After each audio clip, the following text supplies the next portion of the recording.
We're live. This is episode 22 of Game Player.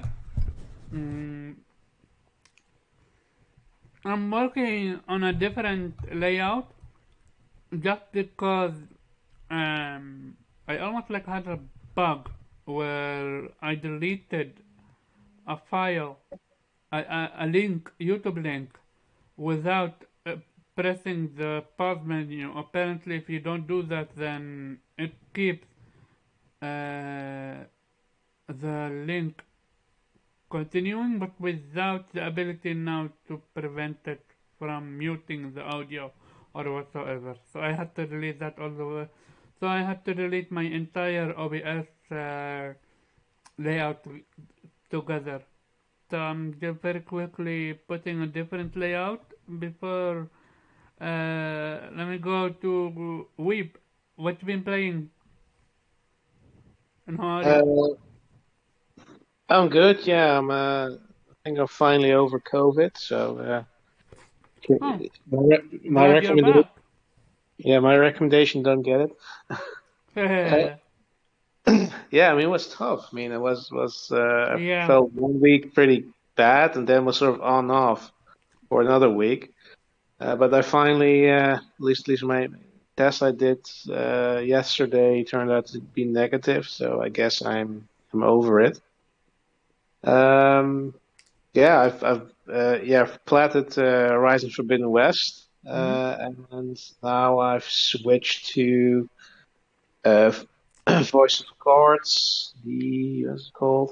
The Forsaken Maiden, which Mm-hmm. is I guess the prequel or sequel. I'll have to find out of the other Voice of Cards game, but Mm-hmm. yeah, so far it's yeah kind of the same formula with a tweaked a bit, but it's still fun. So I mean, I have to see how it turns out. But if Square wants to make more of these, I'm all for it. They're very Mm-hmm. reasonable. Gotcha. Uh, and yeah, I guess. Oh, and I saw the Batman today. Okay. Well, talking about Batman, that's one of the reasons why Morgana is not here. She went ahead and went to see Batman with her brother, so have fun, Morgan. And I don't think she will ever listen to this show because we're going all in spoilers on Forbidden West, and she is the only person that have yet to finish the game. Which again, no issue, because I literally was the last one on this group, excluding Morgan, to finish the game. Because I took my time with the game. Like I had 150 hour in Forbidden West, Hey, but hey, yeah. remember, only 13% of players completed Forbidden West. Yeah, because most of them are too busy with what's called photo mode, and the game is large, like really large. I think that's probably the reason why most people haven't finished it. I think it's a long ass game, and if you're playing it like we are playing it, you're gonna do all the side quests and then do the final mission. Yep. Give me a second, and I just sent you a picture. Send it back to me. Oh, no, no, no. You don't need to send it to me. Yeah, send it to me so I can be able to save it. On Twitter. Um, All right. Nate, how you doing on what you've been playing? I'm good. No, man. Shit. I don't know. I've been all over the place. Gran Turismo 7, playing a lot of that. Yeah, I seen you Um, playing dirty. uh, you know, Congratulations. winning's winning. Doesn't matter how it's done. You Mm-hmm. know, if the game would have wanted me disqualified, they would have done so. Um, but somebody was a sour loser. Because they thought I would get second place because I had rain tires on a dry track, which is why they made that assumption. And I proved them wrong, and they were salty, so they recorded it, and I still won. And then on the very next race, I put on my real tires and beat the shit out of the computer by over 30 plus seconds. I couldn't Mm. even see them anymore. So yeah, that's the difference that tires make in Gran Turismo, kids. Live and Mm-hmm. learn. Yep. Um, Big facts. yeah, makes a big difference. I mean, not that I knew. I'm just not that I didn't know that. I just forgot to change them. But yeah, playing the shit out of that. Trying to find time to squeeze in triangle strategy here and there. So, how is that game? Because I'm hearing mixed feeling about it. Some people are loving it, other people are hating it. I mean, I'm not gonna give it full judgment yet. I'm not that far. So Mm. what I've played, I love, but I knew what. Again, like I said, I'm a really specific person. You know that. Like, I know what I'm getting into when I buy something, even when I buy shit that I know I won't even like, and I'm like, nah, this might work out. No, I'm a very very sure person when I know what I'm getting into, at least when it comes to gaming. Mm-hmm. So, yeah, so far the game is solid. I haven't seen, obviously you got to get later in a strategy game to really see what some of the bigger skill sets are like, stuff like that. Apparently there are 4 routes through the game, so I don't know where they start to split, how that starts to happen. Like a lot of that will factor in once I've played the game a lot more. Um, so like some games take too long to get to the split. Like if you're gonna have 4 separate routes, you need to split pretty early on so that when someone's replaying the game, apparently New Game Plus, that they're not going through the beginning of the game again trying to get to the split, like stuff like Mm-hmm. that. Um, the other thing, really, I'm going back for a couple plats, so splitting time between finishing the plat for Tales of Arise, Guardians of the Galaxy, and then I've been playing Ace Combat 7 in between all that. So yeah, been busy. Plenty to play.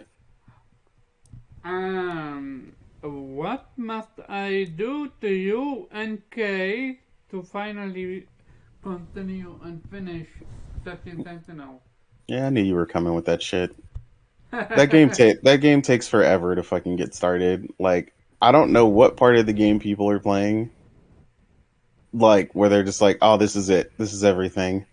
It's not terrible. I like what I've played so far, but they haven't committed to shit yet, like in this game. And I know because there's a part of the game where you're supposed to be able to spend some form of currency in the game, and that shit still hasn't happened.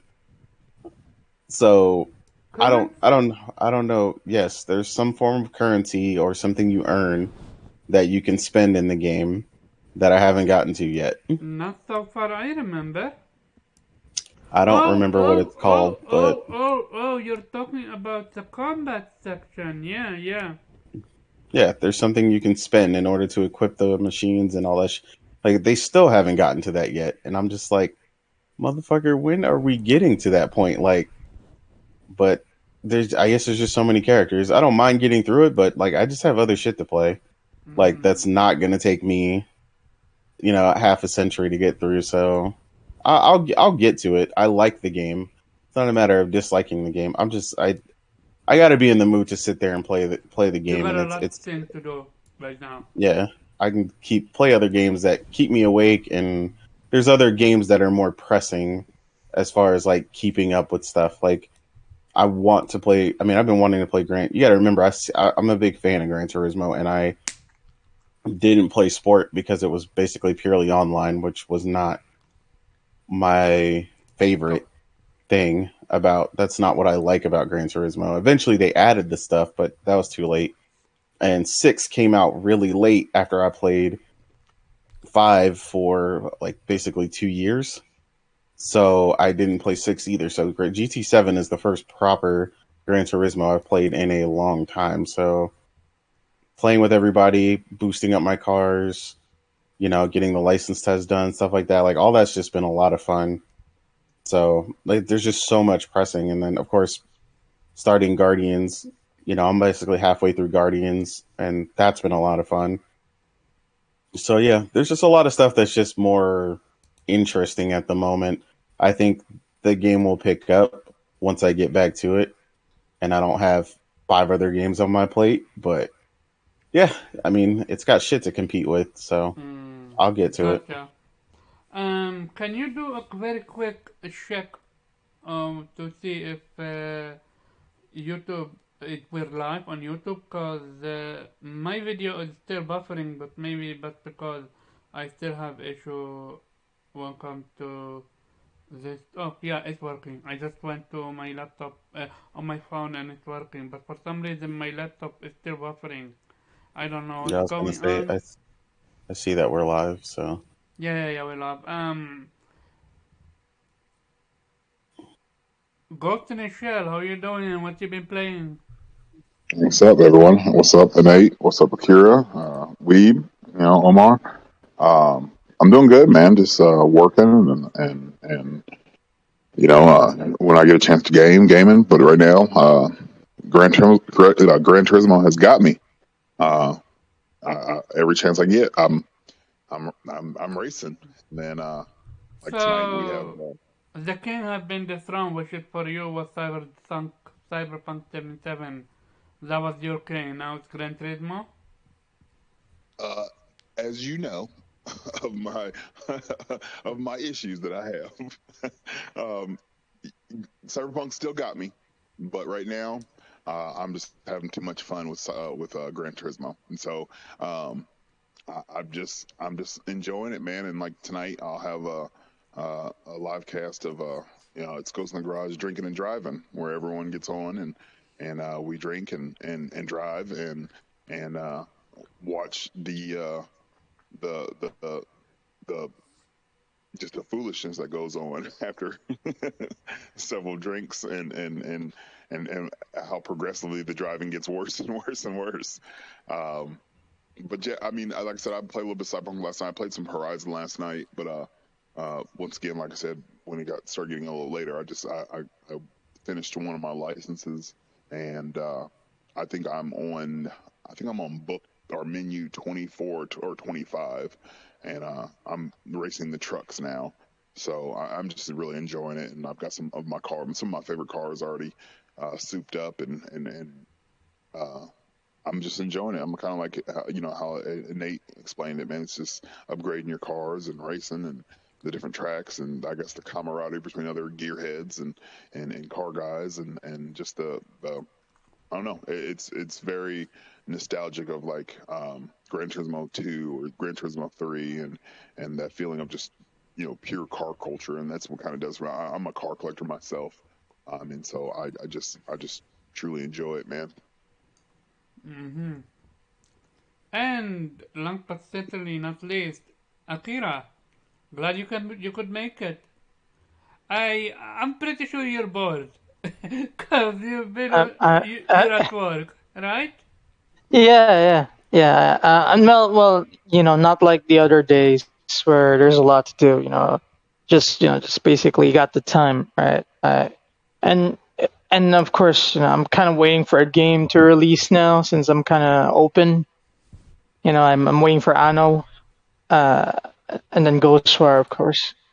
Right now, I'm just about to finish Shadow Wars 3 since I'm done with the demo. Stranger Paradise, great fucking game, by the way.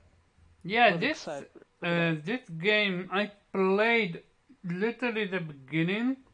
I didn't continue because I was hooked at Forbidden West. I wanted to get the platinum for it. Yeah, Um, I loved what I played, and I played the demo, the OG demo, and you could yeah, it's way better now. absolutely see the improvement. Yeah, and it's Like, uh, it's it's it's really good. Like this is the thing, right? And I talked to Drew about this Final Fantasy podcast. I told him that I was wondering what's with the marketing for Stranger Paradise. Why is it marketed like a fucking meme when technically the game has some proper story and themes, right? It has some it has some goofy moments, it has some what's it funny moments, but marketed it as? also has What's it It marketed seems like as? it's marketed like a side project, you know, like it's like I don't know if Inante remember this game, but it's like a Final Fantasy Type Zero. You remember that, Oh, Inante? Type I do. Zero. I remember it. So I didn't it's finish like it. I remember it. when I saw the first trailer, it felt like a Final Fantasy Type Zero. It's a Okay, side project, right? But then then let me. the more I get into the game, though, it's mm, it's feeling more like actually a a main Final Fantasy, not a Yeah. side project. So Yeah. let me explain why it's being marketed like this. And the only person you can blame, the only company you can blame for this is Square Enix. Do you remember how they first revealed this game? No, I remember. Again, I Yeah, remember the well, reveal. I remember. I when come mean, like let me explain things. When it comes to yeah. video games or anything, first impression is everything. Gamers are It, fickle these days, and but this I game wanna. and not only that, this game is cursed. What I mean by that is this game have had what, two demos, and both demos at first didn't do what a demo was intended to do, which actually works. Mhm. So Yeah. when you have that, when you have a a, a, a Square Enix that clearly doesn't care about showcasing their game in a good light, then you're gonna have people second guess themselves. You're gonna have people forget about this game. Like this game, especially the very first intro, like that on the level of Final Fantasy 16. When Again, so I was what I was trying to say is Nomura was really I don't know what he was doing. Maybe he's just he's being Nomura is kind of trolling before, right? Like when Stranger Paradise was announced before, he said, and I'm gonna say it verbatim, right? He said, "This is the story of an angry man," right? that was that was the main description he gave for Stranger Paradise. This is a story of an angry man doing angry things who wants to kill chaos. And basically, that was the only description you got. So that's why a lot of people thought, the game is more of a parody. It's like a joke. It's like a side project, right? It's not to be taken seriously. And then second problem was the English Twitter account of this game is not as active as the Japanese one because the clips that I've been getting are from the Japanese one, where they were showing locations from Final Fantasy 2. Actually, this is the thing, man. What I realized, right, even from the trailer from the get-go, it was just hard to recognize the places because of the graphical fidelity. But technically, almost every place in Stranger Paradise are based from a Final Fantasy location. So basically, what the Japanese Twitter account was doing is just they're putting the highlight on the location of which Final Fantasy it was imitated from, like the Final Fantasy 2, 3, 4, 8, 9, 10, 12, 13, 14 were all shown now so far, and in the demo, the newest one, you get to go to the Chaos Shrine, which is popular from Final Fantasy 1, and then you are in Castle Cornelia in front of King Cornelia, which is again a very iconic place from Final Fantasy 1. And then after you beat, the stand-in Garland, let's call him that way because he's not the real Garland. When you beat that first boss in the Chaos Shrine, you go to Pravoka, which is again a very popular location in Final Fantasy. So technically, it's the first location you go to in Final Fantasy 1 when the Warriors of Light are gonna go and go for the go into haunt chaos and of course they made a cutscene of the gang crossing the Northern Bridge, and you see the very first. You see basically how the Final Fantasy logo was first made, and that was the part where the gang is looking at Cornelia Castle from the distance. That's like the logo of Final Fantasy 1, like the very first poster or logo. You can call it what you want. And then the most interesting part as well is they want to make a distinction between one and this game because in Final Fantasy 1 they they call the intro of the Final Fantasy one is a new journey begins, right? While when you cross the Northern Bridge in Stranger Paradise, the minister there, he kind of writes in his book, right, narrating the journey, and then he started with yeah, a new journey begins like Final Fantasy one, and then he changed it. He changed it to something like man, I forgot, something like a new quest starts begins or something like that. Our heroes goes on new quest or something like that. Basically, they changed the intro to that, so to make a proper distinction that this is not Final Fantasy one, but it's kind of following the events of Final Fantasy one, because in Final Fantasy one you got a time loop plot, and this is kind of like bridging the time loop plot a little bit because Jack is supposed to be Garland, which is the main antagonist of Final Fantasy one. And again, it's very interesting. You know, you got some multiversal aspects here and some time loop aspects, which again tells me that the marketing must be intentional because this is not just your run of the mill Final Fantasy. It has a proper story, and it's gonna tell a proper story as well, while being a little bit goofy at times. You know, with Jack going the Limp Bizkit, right? After hearing a really sad backstory. Basically, he says bullshit, and you know he plays the Limp Bizkit. And the thing is, he didn't say bullshit to the backstory. He just said bullshit because he was upset about the notion that chaos is not real. Is kind of like the idea. Jack is actually a very interesting protagonist on its own. It looks like he's gonna go through a character development because he seems like this. He's like a generic guy from Earth, which is what he's supposed to be because he got isekai into the Final Fantasy world and he has no memories. And again, man, there's a lot of interesting things in this game, especially on the loading screens when you read the notes. So many interesting things that again I cannot believe they're not marketing it better because I really think this can sell as a proper Final Fantasy game. So again, I don't know if they're just trolling. It's just Nomura being Nomura. We all know who Nomura is as a bright by now, right? But the thing is, it's not only Nomura. Nojima is involved in this game. And if you know Nojima is one of the best writers of Final Fantasy games. Do you know the name Nojima? I'm sure Weeb and Ante know the name Nojima. Right? You guys know Nojima, right? I Yeah, don't. I do. No, I don't. Nojima again is Nojima is one of the most important writers of Final Fantasy. He made one of the best stories of Final Fantasy. Well, consider the best stories, right? He is involved in Final Fantasy VII. Let's just leave it at that, right? He's kind of like one of the main writers for Final Fantasy VII, and he is basically also the one involved in this game, that's not your side project Final Fantasy. That's actually a big name, and can be considered a main Final Fantasy. So again, I'll play Stranger Paradise. I think on April, I'm gonna buy Chrono Cross Remaster as well. The only problem is I'm really pissed off that Ghostwire Tokyo and Stranger Paradise needs to be on the same fucking week. And yeah, I cannot have room to play these two games, you know, at the same time. That's why I think I'm gonna play Stranger Paradise on April. It's kind of for me.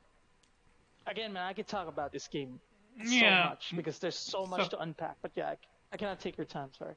So yeah. As for me, I'm playing Anima Gate of Memory. This game have two games, Anima Gate of Memory and something else, I forgot what it's called. It's an hack and slash puzzly platformy game on PlayStation 4. It's a remaster I think, and I'm enjoying it. I love the two main characters. One is funny and one is paper thin, but it worked because the main character is so funny and hilarious and also rude in a way. And other than that, how should I say this? Akira, let's dive in with state of play. How is Japan? How did Japan perceive state of play? Was they impressed? Was they not? How did you find state of play? Sorry. I was reading the post you tagged me to. Yeah, Mixed Japanese. that's disgusting. Eh? What? Oh. But can you do that a little bit later? Yeah. Sorry. No, no, it's okay. So, how did Japan Yeah. perceive state to play, and how did you find No, state to no. play? Again, state of play was So I said this on my space a lot. Basically, I said state of play is more than the latest state of play for me, and for some Japanese gamers who owns a PlayStation. Basically, it's not a simple game reveal event. It's more of a statement actually. I took it as a statement. I understood it as a statement that that PlayStation is let's say is serious to actually get back to their roots, just like Herman Holst promised it. I think it was 2 years ago, where he said that he does not want to forget the roots and they want to go back to the roots. And then they said that again in the magazine, the PlayStation piece, that they don't want to forget the roots and they want to go back to the roots. And this is a state of play, so it's just a good start, right? We're not there yet, but it's a good start. So it's a statement that they're starting to make moves to get there, to get back to their roots, to understand where they come from, or to remember where they come from, and basically provide games that not even worldwide but also would appeal in Japan a lot. And that's like the first game is very interesting. Like I said, Exo Primal is very interesting because uh, nowadays, who doesn't like dinosaurs? Can we be honest with each other? Is there even anyone who doesn't like dinosaurs anymore? Like, there's almost no one, right? Everybody loves dinosaurs, as a night, and it was clearly a bait of Dino Crisis. So clear. I mean, the red-haired uh, character They did. was clearly You built can't tell me with they G. didn't do this on purpose. Come on. No, that was done on purpose. Again, this is the thing, man. I can understand that a lot of people are mad about it, but at the same time, man, I kind of have the respect for the balls to do it. You know what I mean? Like, to have Nah, they taken Capcom. in on that. Capcom is not tone deaf. Capcom knows that people want Dino Crisis. They know. Of So course they why know. play with? All But this you is the do. thing, man. No, Karaba, you gotta understand this, right? There is this certain thing that I cannot help but admire, even if it's something that I don't like, right? I'm trying to explain. Basically, the thing that if a company always gives what the people what they want, only basically basing on what they want, then you kind of have sure success on your hands, right? But at the same time, is it really taking a risk if you're just basing it on what the people want? Yes, Or would because it be because more risk? No, 1 sec. Would it be more risky if you try to go the completely other direction? no, because you risk alienating your fan base. Like imagine if we're screaming right now, you and me, we're screaming bloody roar for to come back, and imagine announcing, okay, so bloody roar is coming back, but it's going to be an MMO or whatever. Yeah, Like no, but that's not Karaba, you what we. gotta. Yeah. That's basically that's the point. That's actually the point. To alienating or pissing off or risking. No, sorry. Alienating a fan base is actually the biggest risk you can take. It is actually one of the biggest risks ever, because there's like two payoffs for alienating a fan base. There's two payoffs. Either either the some of the fan base stays to what you created, and then you get new ones on top of that too, or basically you just lose them all. This is like the two biggest risks, right? For example, when Yakuza 7 announced that they're gonna totally go JRPG, my first reaction was, man, that's like a bad fucking idea. That was my first reaction. Like, you've been making beat 'em up games for over 15 years. Like, your whole fan base only knows you as somebody who makes beat 'em up games. That's what the Yakuza is to people that basically made this franchise go. So my first reaction, my man, is a bad. I respect the balls I respect it, but it's a bad fucking idea because it's gonna alienate the fan base. It's gonna piss off a lot of them. You're gonna lose them all. And what happened? It's actually the most successful Yakuza game of all time. But at the same time, they got Judgment. That replaced Yeah, Yakuza. no. I mean, even if Judgment didn't exist, Yakuza 7 would have still been the most successful Yakuza game. And the reason for that is because they just got a lot of new people into it that were maybe not beat 'em up fans before, let's just say it like that. And of course, some of the fan base stayed because it's still a Yakuza game, right? It's kind of like the idea. Even if you change the title, if it has that Yakuza charm like Judgment, it's still people will still be interested as long as the game is well done. It's kind of like the main idea, right? And Exo Primal is a new IP, but it's kind of like it takes it to the extreme to subvert expectations. And basically, what I'm trying to say here is Capcom did a bait of Dino Crisis, but at the same time, they're not really aiming for Dino Crisis fans. Do you understand what I'm trying to say? Like they're not really aiming for Dino Crisis fans. They just bait them either because I don't know, they found it funny, they want to have fun, it's a joke, or they have other ideas. Maybe it's a test. There's this thing called Capcom has been known to test their fan base, right? Like for example, if people react to this red-haired character, right? It's a certain bait, right? And Capcom has been renewing the Dino Crisis trademark consistently. They always remade it. They just renewed it recently as well. So the fact that they renewed that means there be any time that they could be using it again. But sometimes you also need to understand, like, is it really as popular as it is? Because, bro, if you remember Dino Crisis, uh, it's not the most successful franchise. Let's be honest with each other. Like, I loved Dino Crisis 1, 2, and 3 was garbage, but it was not the most successful franchise. It really isn't. It's just beloved because it's a classic, but it's not that successful as people perceive it to be. So technically, if you're gonna make a remake or gonna make a new game out of Dino Crisis, it's already a risk in itself without knowing if it's still even really, that desired, or it's just people, voicing in the internet. It's just a minority, right?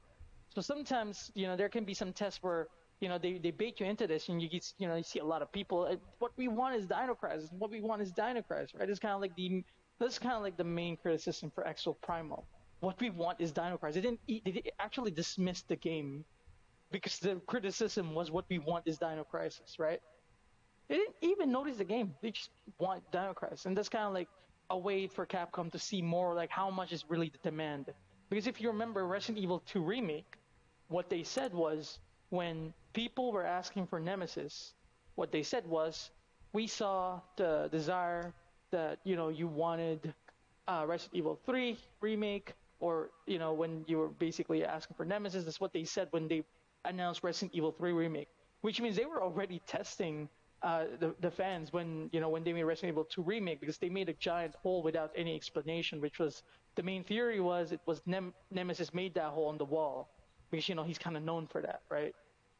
And again, Capcom is kind of like famous for that. So this one though, however, is kind of it's really different. Exo Primal I find interesting because it goes completely the other direction.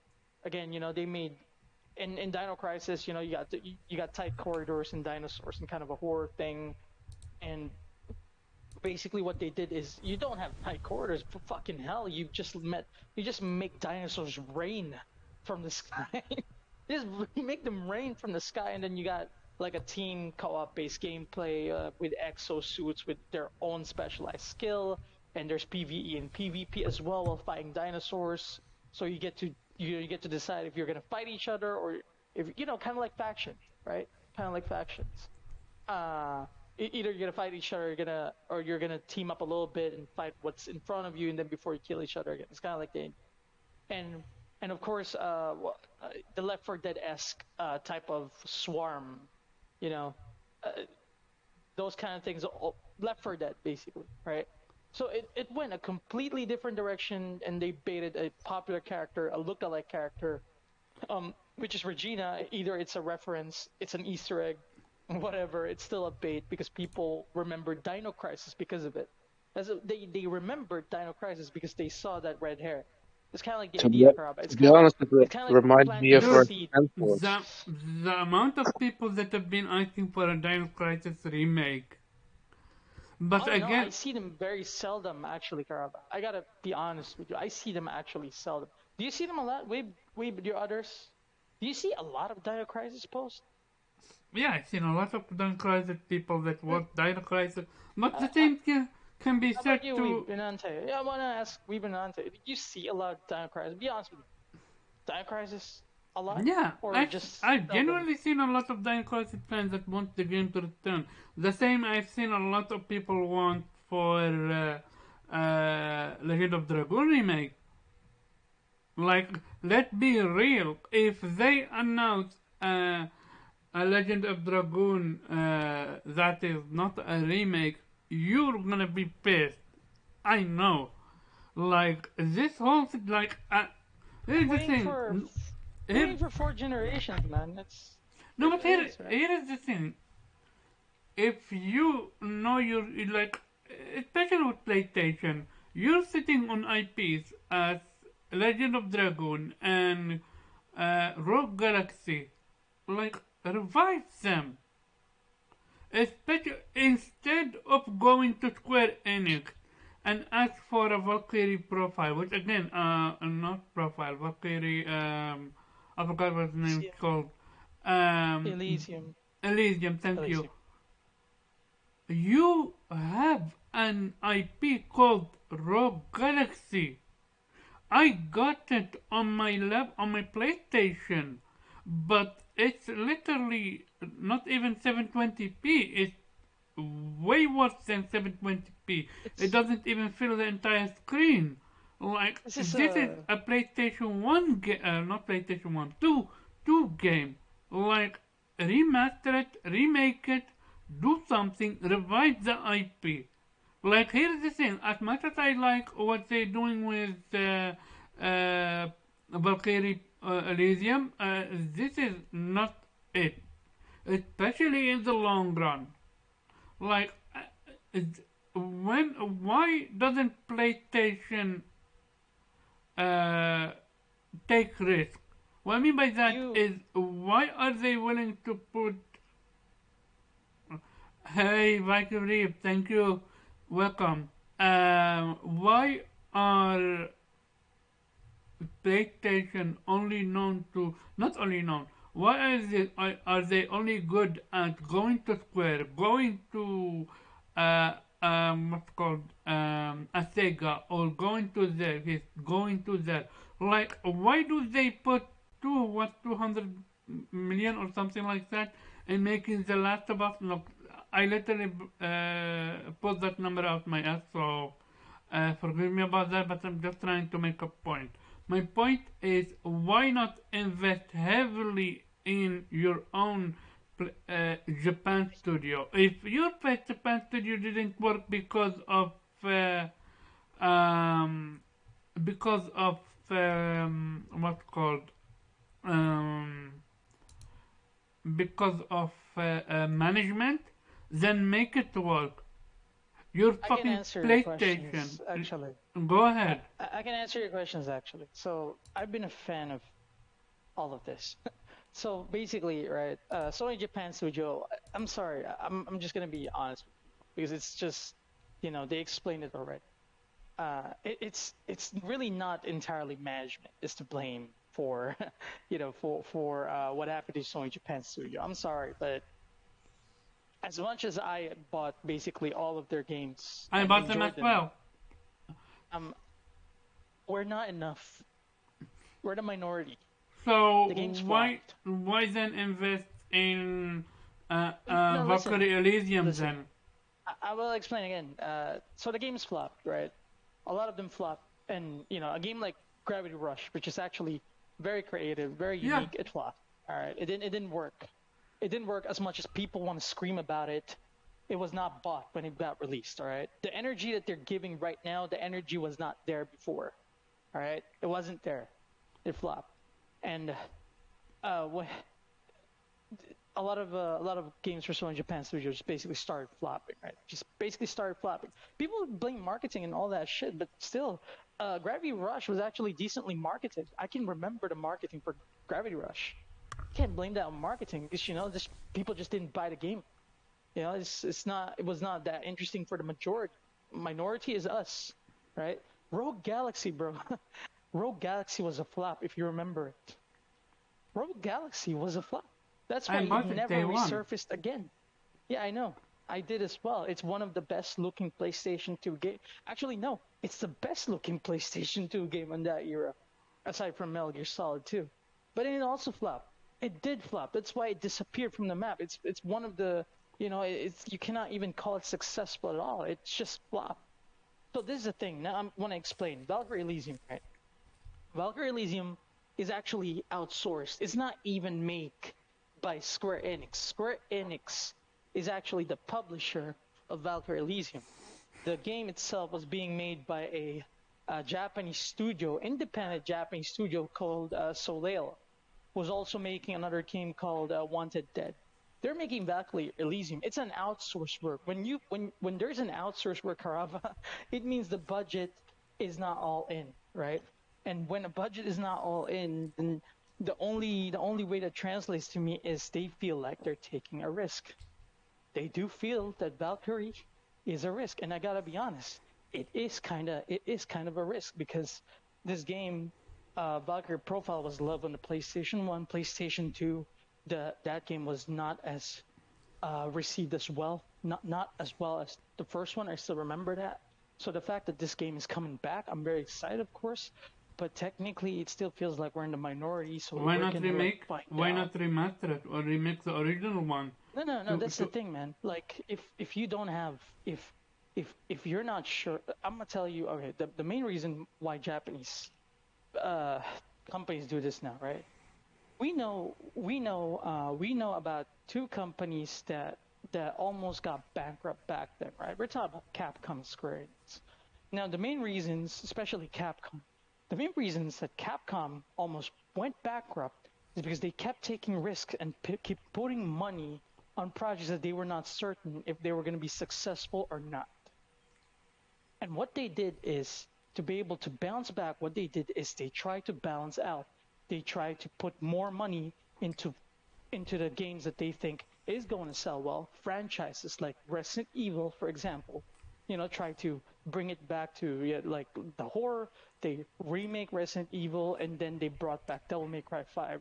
Basically, they gave budget to games that they think are going to sell. They gave so much budget to these games that Street Fighter was actually left out. The Sony need to give them money to even fund this to even make Street Fighter 5 happen, because they made the mistake of making too many games and too many risks that they stretched out their fan base too thin, and that they cannot, that people didn't have proper room to breathe to actually buy the games.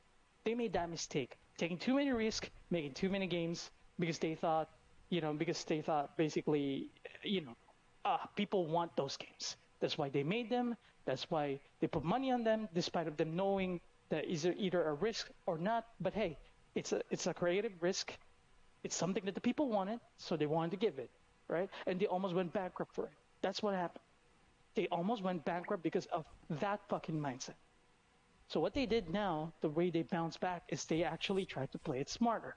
They tried to outsource games that are basically risky in their head or in on paper it's risky, but with the games that they think are going to sell well or that are going to be received well, they put a lot of fucking budget to it, which is why it's a joke right now. And it's actually a real joke, to be honest. It's actually real that Capcom is being carried by Resident Evil and Square Enix is being carried by Final Fantasy, because it's true. It's not even a joke. It's just fucking true. No, that's the real thing. It's kind of like how they bounce back. They just found the balance on when to risk it and when to give what the people want. And it's kind of like what they're doing with, dude, Exoprimal. Let's be honest with each other. Exoprimal doesn't look like It's gonna flop. a game that has full of a lot. No, Actually, let's be real. It's gonna flop. It genuinely looked like an Overwatch clone mixed with. No, not Overwatch. I'm sorry, no. No, no. I said an I Overwatch rewatched clone this. mixed I've with I've mixed. Caraba, I rewatched this trailer. I Mm, watched the developer commentary. I've read the interviews about this game. This game is nothing like Overwatch. Nothing. not Dude, do not you not. remember? I Do you need to remember? explain better. Do you Not remember like Left 4 Dead? gameplay, not like Do you gameplay, remember but Left? more like yeah. Go ahead. Do you remember Left 4 Dead? Yeah. When you saw Left 4 Dead, did you think it was gonna flop?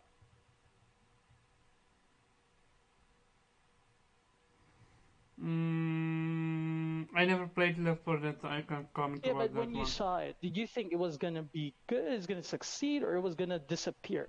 I actually thought it's gonna succeed because we have something called Dynasty Warrior, and people love that game, love the franchise. So the one versus thousand is always a fun thing to create, to play. So I never Uh, want someone what's called Left 4 Dead. No wait, Left 4 Dead is that the one you versus a zombie?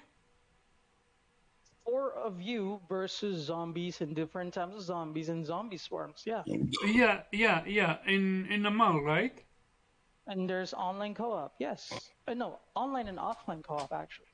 I Both. didn't know about that co-op, but I do remember that that looked like a lot of fun to play. Yeah, but this is the thing, Rob. Exo Primal is clearly a Left 4 Dead formula, and they're only trying to add their own spin to it. You're fighting a swarm of dinosaurs with special dinosaurs, just like with Left 4 Dead with special zombies. You got the screamer, you got the boom, fuck, what do you call them? The exploding one, boomer, I believe. And there are special zombies, right? World War Z did this as well. You got the swarm zombies, special zombies here and there. It's basically that formula, right? Now the thing is, the formula is overused for zombies. But Exoprimal is kind of like one of a kind when you consider it that. Aside from Second Extinction, which I don't think counts as first person, and it's not even a swarm, I think Exoprimal is kind of like the only one of its kind when it comes to the dinosaurs, right? You're not doing zombies this time. You're doing dinosaurs, and you got exo armors. You got special skills with this exo armors, which is kind of like Lost Planet. If you remember that game, that was a Capcom IP. I Kind of like remember Lost Lost Planet. Planet. I love Lost Planet Yeah, 1 and it 2 was kind of like until they killed it with 3, riddled with microtransactions. So it was kind of like Lost Planet with a mix of, again, Left 4 Dead or World War Z, call it what you want. So Lost Planet, Left 4 Dead, and Lost Planet, Left 4 Dead, basically. It's kind of like, that's the mix there. And then they added PvP and PvE, so basically also factions. So you got a Lost Planet, Left 4 Dead factions type of formula in one game. And they're trying to do, their own style with it, right? I would not say that it's gonna flop immediately because technically, even if the formula is known, like again, the three formulas are known, they're at least trying to do something with it. They're just not outright copying something, right? Like World War Z, the Left 4 Dead. I'm sorry, but that looks like a copy, only in third person.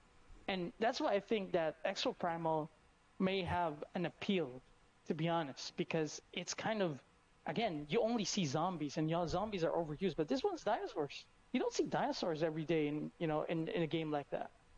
They might have an appeal, so it's not a complete flop. And if even if it flops, at least again, Capcom doesn't look like they're putting all of their budget in this game. Again, the game looks like a side project. To be honest with it, this game is in the RE engine, from what I understood, and again, it's a side project. I don't think there's a lot of budget in it.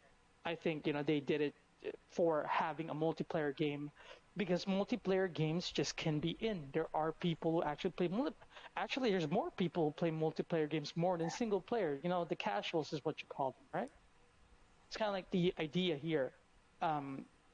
Also the same idea why PlayStation want to do live service shit is, again, kind of trying to get more money to be able to get more budget to their actual big games.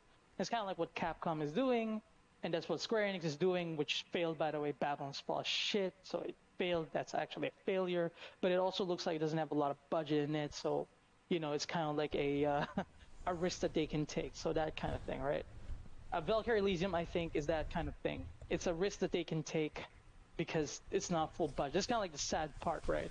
When something feels like a risk, they don't put everything in it. And the games that actually have risks on them and that they put everything in them, that's very seldom nowadays. Which is, I can understand it, but at the same time, it's also not the best, of course. So again, I can understand why sometimes companies just fucking hesitate to make something that people are vocal about wanting, but when they look at the numbers, it's not translating properly. Because it's kind of like, again, that's what happened to Capcom and Square Enix, why they almost went bankrupt. Because they still made and they still took risk despite of the numbers not translating properly. Okay. So that's kind of like the reason. And if Sony starts to brute forcing their IPs without properly seeing or planning if it's gonna work or not, then they might even face the same dilemma. Because again, Sony Japan Studios is not really a management problem. Only the games just really flop. Bro, you gonna tell me it's a management problem when Gravity Rush 1 and 2 are great fucking games? When Last Guardian, despite of the development issues, is a great fucking game? Like, I don't think that's how this works. The games were great. They were great. They were complete. There were almost no issues in the game. There's almost no bugs. They're just, not appealing. Last Guardian wasn't majority. done by Japan Studios, by the way. I'm sorry, what? Last Guardian wasn't. Sorry, yeah. Japan Studios. No, you're right. Sorry. But I you know want my to say, point, right? Basically, that's my point, right? You get my point at least, Weeb, right? We yeah, I can't play get the it, same but games I want to together. see what Yeah. the other people think about it. First, we're gonna go with Kay, then we, because Kay have been here and she apparently is guilty of missing the show because she was too busy with the Line Forbidden West. The nerve. Go ahead, Kay. Hey, yeah, apparently I lost track of time because I was playing Horizon Forbidden West. Despite the fact that you already got the plat for it, right? No, I don't have the plat for it. I've been doing everything else but really going for trophies. If I get a trophy, it's because of, what I'm doing, with what I want to do in the game, But yeah, I'm not focused on the plat right now. I'm just focused on the content itself. Enjoying, yeah. Yeah, and I'm just enjoying my time in the world. And right now, I'm just going around fighting machines and getting upgrades, experimenting with different weapons and different play styles and different ways of taking down machines. Gotcha. So, what's your take on what we were talking about this entire now for this conversation? Do you care about Japanese games? I'm curious. Do I care about Japanese games? Is that what you were asking? Yeah. If you're a fan of Japanese games in general. I would say that I'm a big Resident Evil fan, but other than that, I don't really play, like, haven't really played Final Fantasy or any of the other, really big Japanese games. Yeah. I started 13 Sentinels. I still need to beat that. I've enjoyed that. But I know you guys were talking about Exoprimal, right? I know. I actually would have loved a Dino Crisis because I played the original when that came out, and that was a lot of fun. And it was disappointing because, they really led you on thinking, oh my gosh, is it really going to be Dino Crisis? I bet you money they did it on purpose. I genuinely bet you money they did it on purpose. Like, you can't tell me they didn't do it on purpose. This screen, they knew what they were doing. If you're a longtime Capcom fan, they did it on purpose. I'm sorry, there's no question. If you're a longtime Capcom fan, you know they did it on purpose. It's a thing that Capcom does. Oh, they did it because what they're trying to do is hit a wider audience. That they want to get, the multiplayer in there and then, but also appeal to people who do like Dino Crisis. Well, like, hey, look, it's kind of like Dino Crisis, but it's not. And And yeah, like they're trying to swoop up a wider audience because a lot of the casuals they're playing these type of games. So Okay. I mean, it looks interesting, but I'm actually not a fan of these type of games, by the way. I'm not really a multiplayer player, but I gotta be honest, man. It's dinosaurs. You I mean, you yeah. are It you looks are fucking stuck. fun. You are stuck It in the looks honeymoon fun. phase. You are stuck in the honeymoon No. phase. There's no honeymoon phase. It really looks fun. Like genuinely. Like you can just. There's a thing about Exo Primal that I kind of like. It's a video game. You know, it's just a video game. It's so video gamey. Like it's so hard to explain how that is, but basically, it's just so video gamey to the point that everything is just batshit insane. Like dinosaurs Okay. raining from the sky, exos. It's like Pacific Rim, right? Like that kind of thing. Yeah. And Okay. it's just there's no story, there's no exposition, there's no nothing. It's just dumb, mindless fun. It's just video game not taking itself seriously Free to and trying to be as wild as free to possible. play or what? And I don't know, it could be. But again, this is the thing, Karaba. I think, like as much as I love my single player games, and again, I barely played multiplayer, I think there's really place for games like this. There's just a place for them as well. I mean, not everything needs to be serious and needs to have a story. I No, think I agree. games like this can work. I think there should actually be more games like this where it's just crazy, wacky, just go in and beat shit up, take, I mean, these in a single crazy player game, things I would take down. it as well. Right. Like batshit insane concept. That's why I love Grasshopper. The No More Heroes developers, because they do that shit. It's just batshit insane in single player, and it's not really story heavy. It's just batshit insane. That's what it is. Yeah. But no, And I would Okay. I would say for that it. the biggest appeal for it is the dinosaurs. Because like you were saying, if it had been anything else like zombies or, I like would have grown. people, it would have If it been was like, zombies, I would have grown. Yeah. yeah, exactly. So Yeah. I was like, oh my god, zombies again. Like I would have reacted like that, but no, it's dinosaurs. Hey man, we Right. kill dinosaurs. okay. I'm gonna go with okay. Anything else to add? I don't have anything else to say right now. Okay. Weeb, what's your thoughts on this conversation? And do you agree with me or do you agree with Akira? Actually, it reminded me more of Earth Defense Force, but with better graphics. Yes. I literally said the same thing. I was like, I this love looks like that some game, Earth by the way. Defense Force By shit. the way, yeah, Karaba, that's also another thing, right? Earth Defense Force is very popular in Japan. It has a 6th game going now, right? This is the release window is this year, right? So Earth Defense Force is also popular in Japan. The fact that Earth Defense Exo Primal also reminds of Earth Defense Force has an appeal in Japan. Just saying. Anyway, so are you gonna play Extra Primal Weeb? Me? Yeah, The, you.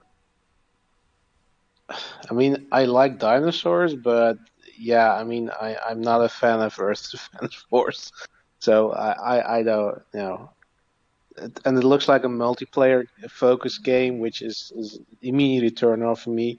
But I definitely think they're gonna make a Dino Crisis. There's definitely they did that on purpose, not just to cock tease us, but basically just like yeah, we're you're gonna get Dino Crisis, but first play this, and you're gonna get Exactly what I said. there. Because again, Okay. knowing Capcom, you kind of need a reaction before they even understand if they want it or not, right? And again, with all these angry people screaming about Dino Crisis when they saw the red-haired woman, it might actually increase the chances of getting a Dino Crisis because Capcom is gonna be more convinced that it's worth the investment Okay. to do that. It's kind of Um. it. Okay. Weeb. Do you agree with me that PlayStation should take risk and create their own Japanese studio all over again and start reviving games like Rogue Galaxy and stuff like that, or you don't care? You don't care about Japanese games? Who am I kidding? So how do you see this? Um, yeah, should it go out of the way and make a new studio? Yeah, I don't know how they see it. If they can do this with partnerships with no Square Enix and Capcom and whatnot, that will be fine too. But if you give me if you're gonna tell me, okay, yeah, they have the option, they have the money, they can fund their own studio, of course. Would love to see more Japanese games coming from Sony. Um, Question is, what the thing is though, you know, as long as I'm not gonna do something like, okay, yeah, let's steal talent from, existing studios that make great games and have them make something similar, but with a different IP. Like that's the kind of thing that.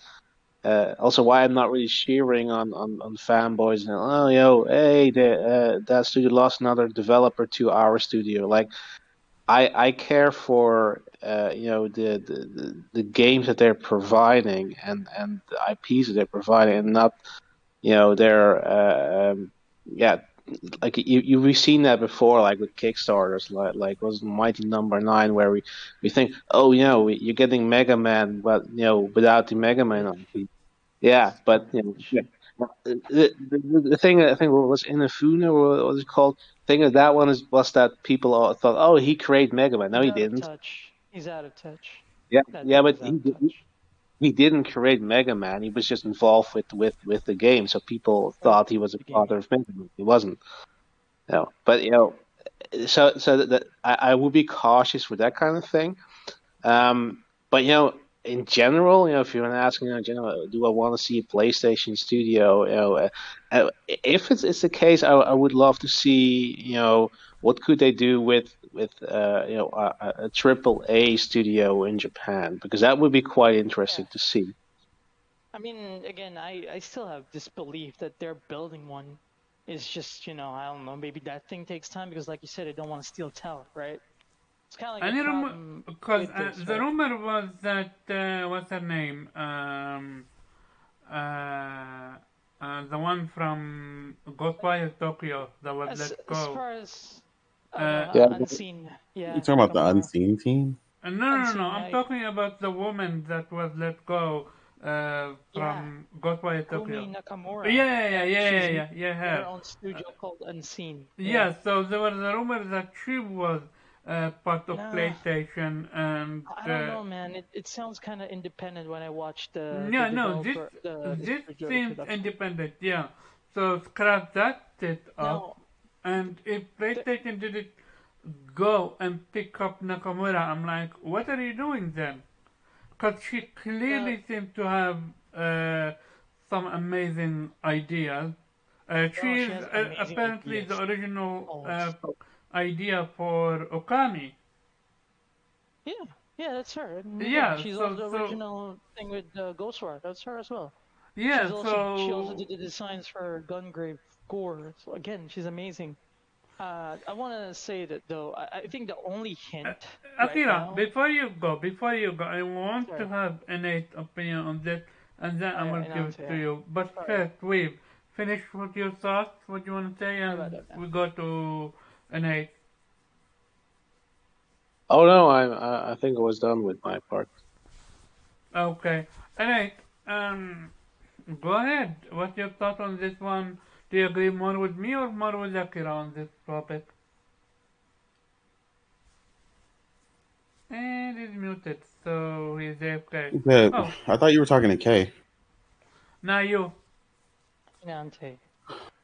Not necessarily more one way or the other. The game doesn't appeal to me. It's multiplayer. It's a hell no immediately. If PlayStation would to make, let's say, a Gundam game, AAA quality, would you not take it? Depends on the game. Like my problem with most of the Gundam games that get made in Japan, they're completely unappealing to me. Yeah. So they're standard run of the mill. Like it's always number one. Yeah, like OG ass Gundam shit. Like the fucking first one all the damn time. But we love that shit. Yeah. Oh no, We love I that know. shit. I'm telling him why I don't. A Like, universal Yeah, century yeah. all the way, motherfucker. yeah, like I Sorry, said, like the OGs, you know, we kind of stick with the OGs. But I yeah, know they got about 900 games of it. I know, yeah, but yeah, we do. that's why that shit wouldn't interest me at all. But mainly if you're talking about shit like that, no. Uh, even if PlayStation made it, I still wouldn't give a fuck. I don't like that particular universe. There's lots of Gundam universes I do like. That just ain't one of them. Um, How dare you? the Hey, by the way, Gundam Evolution has all of them though. Oh no, I mean I know some of them have other ones. Is it doesn't But make in the the game games that they interesting to showed in me. State Play, it's all generations. No, no, there's a All couple mixed games up. like that. I don't like that type of game in general.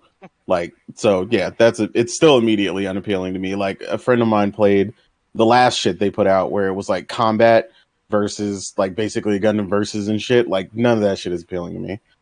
All Some these of them action are based actually. games, like I'm just not a fan of it. Like it's Yeah, just it's all good. now if you're talking about, the Last of Us 2 level treatment with a, proper full on story where they're actually taking combat seriously for once and actually trying to create something new, yeah, I could see giving it a serious shot. Like, but the very basic Muso like hack and slash shit that they create all the time, I have zero interest in any Okay, of that think, shit. imagine Titanfall was with the PlayStation budget. I can see it. Yeah, Like I can see that. that's a proper Gundam game. A mix Yeah, I can see between that. a They third don't person own the or third IP though. person. What, Akira? They don't own Gundam. Oh no, he's just saying if. It's If, like if, I know hypothetically. the if. Yeah, I get it. Yeah. Yeah, but it's the thing, right? It's not happening because the people who but actually own that, Gundam is not putting the money in. but that's the thing. So And they yeah, own other IPs. They own a lot of Japanese IPs that they can revive. They can go to. They could have picked up. What's her name? Nakamura and told her make a sector for Okami. I don't think it's that Don't name simple. it Like I said, Okami, or name it something else. And like if you gonna look, PlayStation, the bread and butter is nurturing and nurturing IPs. Look where we were with Ratchet, and look how Ratchet is today. They need to do something like that with a different IP now. but Bring back The Legend of Dragon. Bring back Okami. We already seen it with Ghost of Tsushima. People want Japanese game from PlayStation first party studio. And I will leave it at that. And it's so hard. Again, Inante, you would understand better why I'm so hesitant about it, right? I don't know. With what are you talking about? With the Them bringing. idea about just basically trying to brute force bring back Well, these yeah. IPs back, right? Well, I've said it a couple times because I mean, me and Karaba have talked about this. Like he wants some of the other older stuff to come back, and I've said that a lot of stuff I think is remembered very fondly and would sell like trash. Like Well, no, again, like it's despite like what people it say, might it would happen be another terrible. Sony Japan studio, and I kind of don't want that again. You know, I don't want another Sony Japan studio situation. Yeah, I don't That's mind why them it's building a new studio, but they need to. I think the whole reason they scrapped them, like I was telling somebody personally, spend is because they spend. just yeah, they just got kind of pigeonholed into these very niche kind of things. Their ideas didn't, really Yeah, expand it's beyond what they had done. Japanese type of games. Yeah, Yeah. Well, no, no. I it is. mean, Yeah, there are other games they make, yeah, and true. It's just kind of PlayStation. like what they want to make. Yeah, Yeah, well, that's what I'm saying. They had to break apart the studio yeah, because that exactly. studio was going to keep producing the Yeah, same exactly. thing ultimately. Yeah, So that's why I said like basically they're creating a shakeup. We need new ideas. We need fresh ideas. We need new games. You can still be Japanese s games. I mean, obviously, we all still play a shit ton of them. But what they were producing just wasn't keeping up with the rest of PlayStation. It was yeah. That's pretty also the obvious. The main problem as well, like I said, I tried to explain this to you, Karaba, man, that Japanese developers love their freedom. They love their independence, you know. It's kind of like why when you look at, you know, a AAA type of budgets coming from Capcom, Square Enix when it comes to Japanese games, right? Because technically they're independent. Technically they're a company within, right? You know what I mean? They're not really being controlled by somebody else. They're a Japanese company being controlled from within. They're still independent technically. But if you're like, for example, if you're a Japanese studio working for PlayStation, that's kind of a different ballgame because, you know, PlayStation is kind of a global brand now, right? Despite of it being Japanese, still a global brand. So the brand has this certain image now that kind of makes the risk even bigger, to be honest, when they try something that, you know, a risk like something that might sell like trash again and again. For me, my main worry would be the studio that they will try to build. Because if they try it again and it doesn't work again, then you might have another Sony Japan studio situation. And again, sometimes Sony Japan studio clearly wanted their freedom. That's why they kept making these type of niche games, just like what Inante already said. They wanted that freedom. That's what they wanted to make. And that's what they kept making, but it didn't work. The idea don't work. It's a minority thing. It was niche. It didn't sell well. They all flopped. But that's what they wanted to do because that's what the freedom that they wanted to do with it, right? That's kind of like why Death Stranding exists. Kojima was like so convinced that he can make this game that he wants without Sony's input. But Sony was providing the money and the engine and all that shit, right?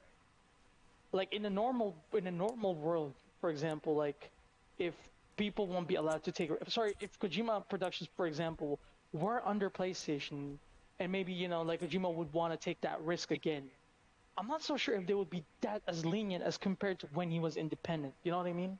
It's so hard to explain when it comes to Japanese studios. Yeah, Inante, you finish your thoughts. Sorry.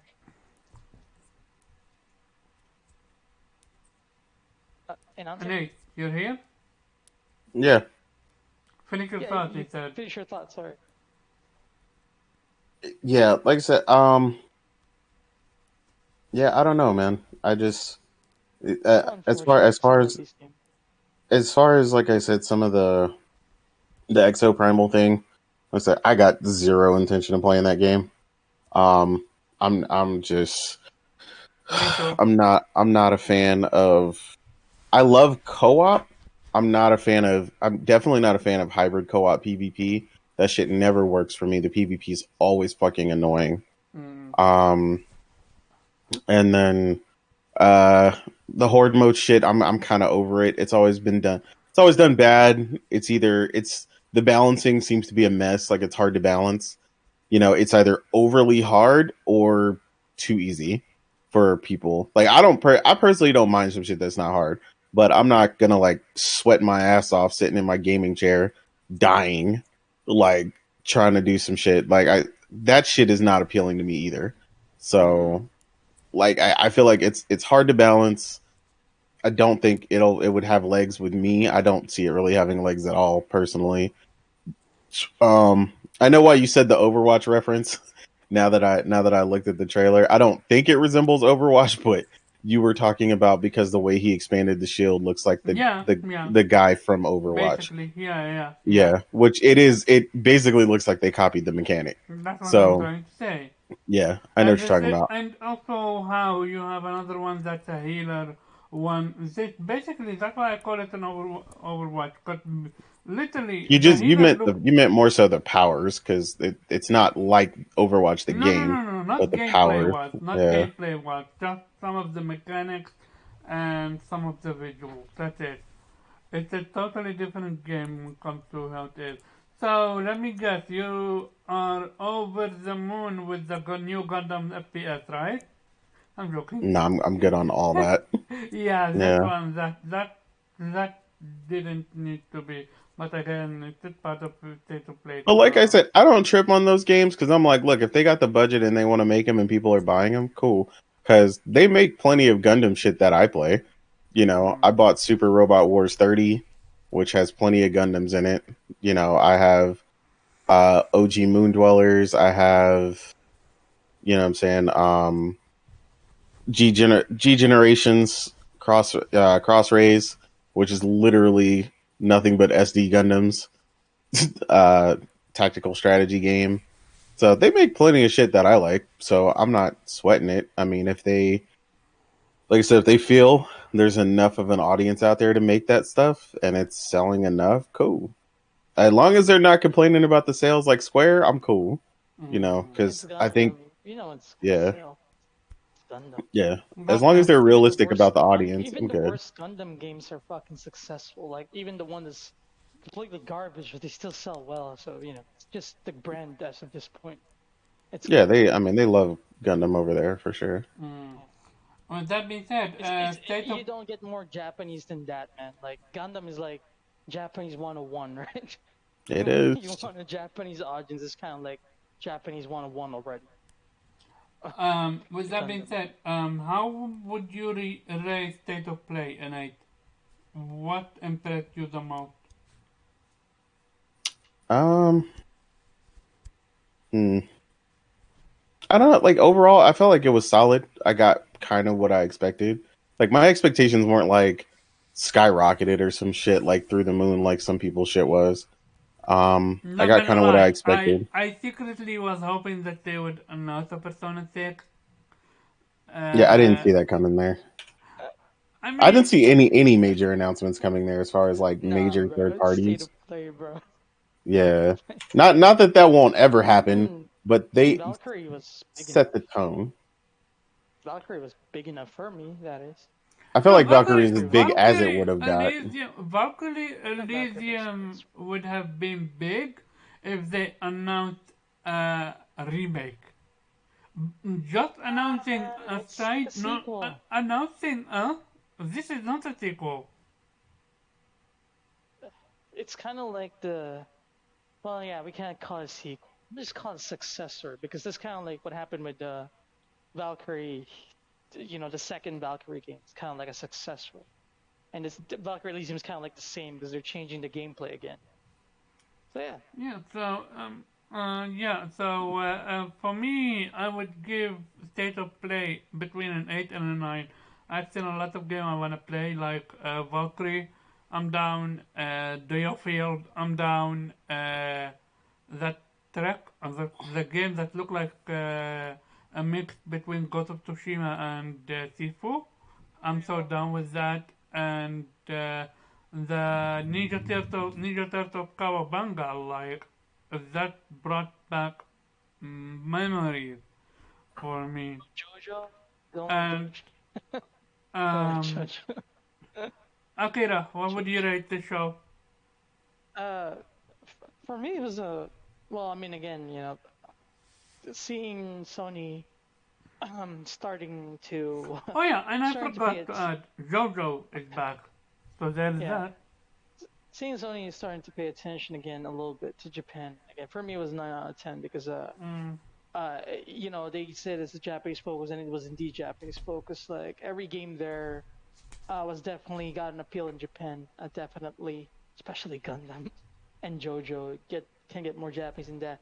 DFL Chronicles is as Japanese as it gets as well. It's like a real time Final Fantasy Tactics.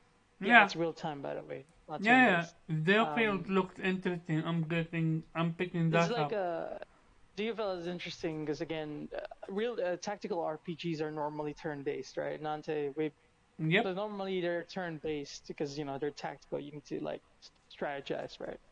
But this one is a tactical real time RPG, which is interesting because I don't think I've seen that before, where you can do strategizing, but you don't really have the time to think because the enemy can move while you're thinking already. So it's a bit of an interesting hybrid that Square Enix is trying to try there. Sorry, Square Enix, right? Yeah, Square Enix is trying to try it in DFL Chronicles. So I'm gonna keep my eye on that.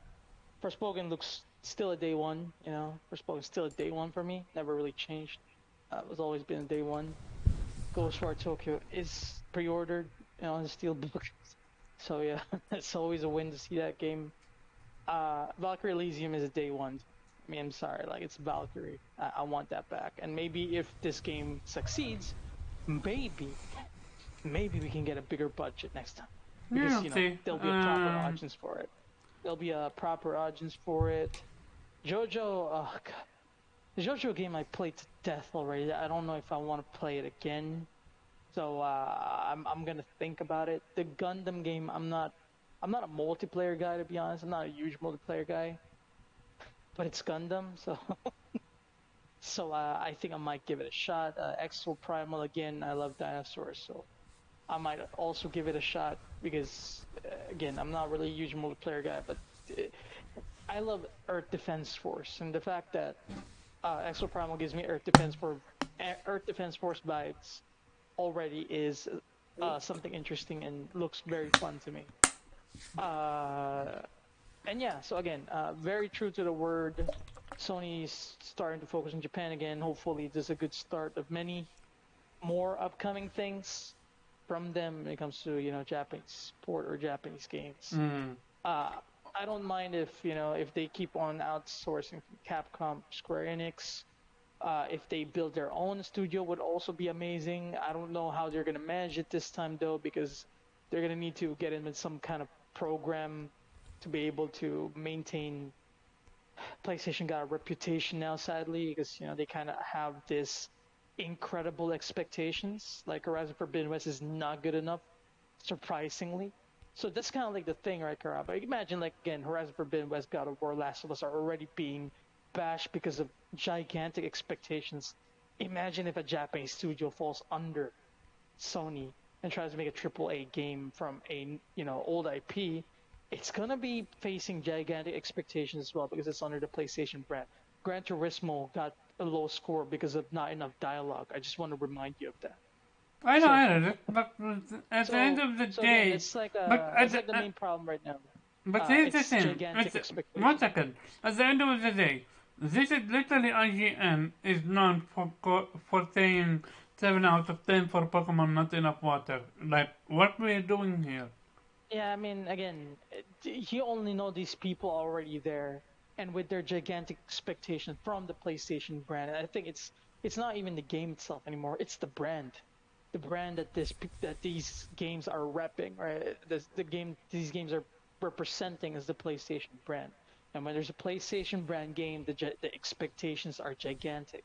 So if then Sony really builds a Japanese studio, a AAA Japanese studio, then this Japanese studio needs to be prepared because, again, it's going to be facing the same gigantic expectations that the other first-party games from Sony already faced. And again, it's kind of like the scary part of it because Japanese studios loves their freedom, but then sometimes Japanese games also some Japanese games also becomes like a minority thing, like what happened to Sony Japan studio.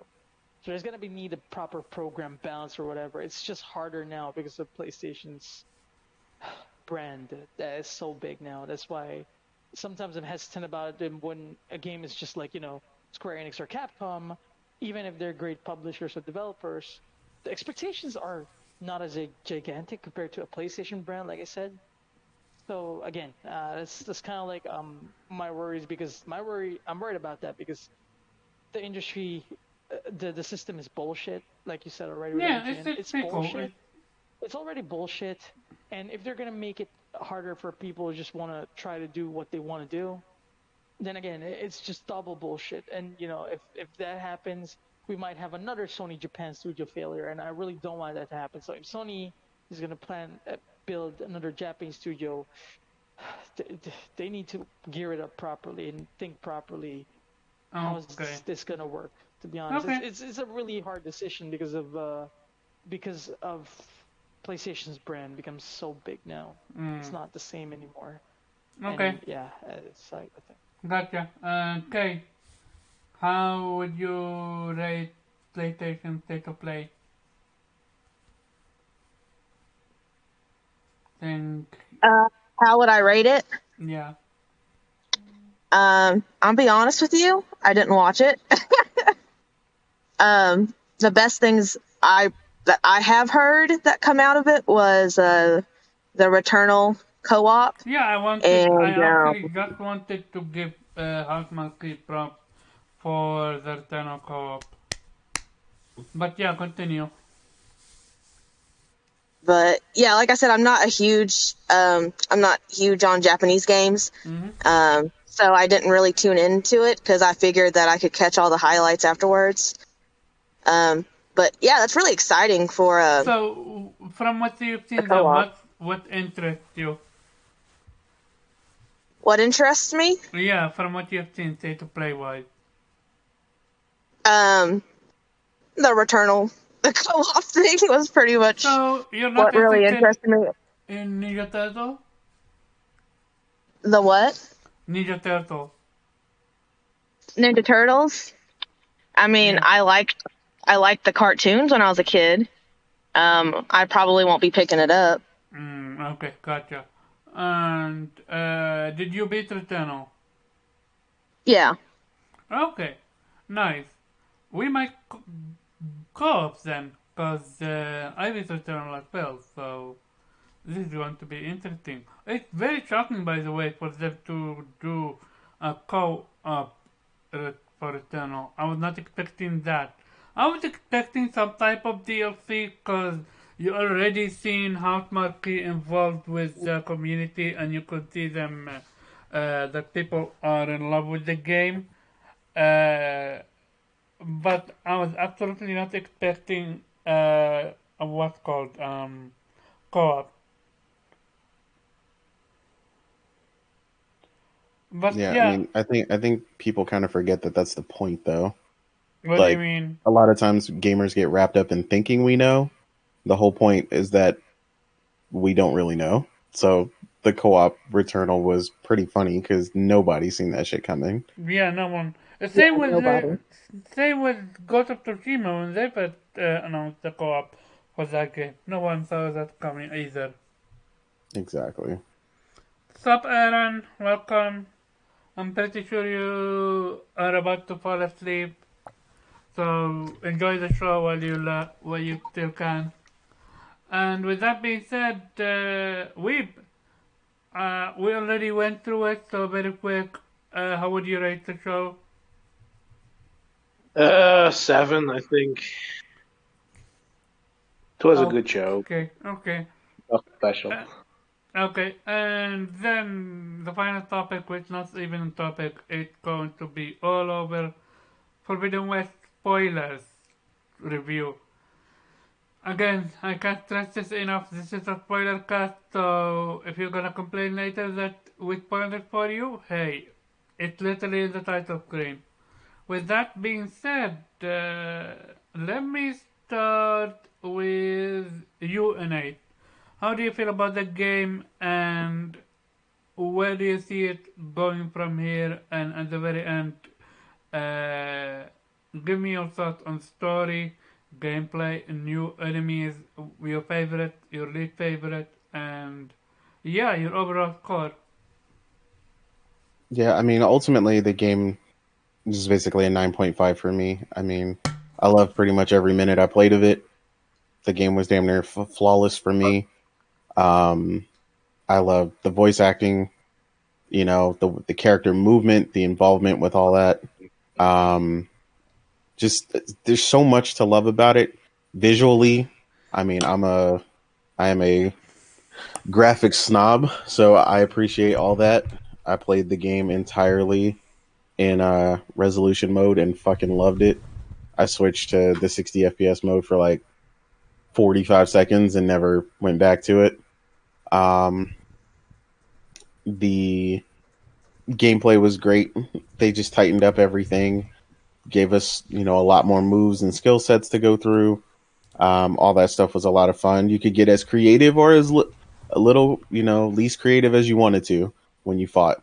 I like that freedom. Lets people go as crazy as they want, or just straight up, let me hit you as hard as I can and fuck shit up, and I'm with that.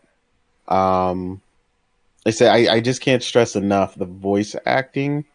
I don't think some people really understand unless you feel like you know some of these people.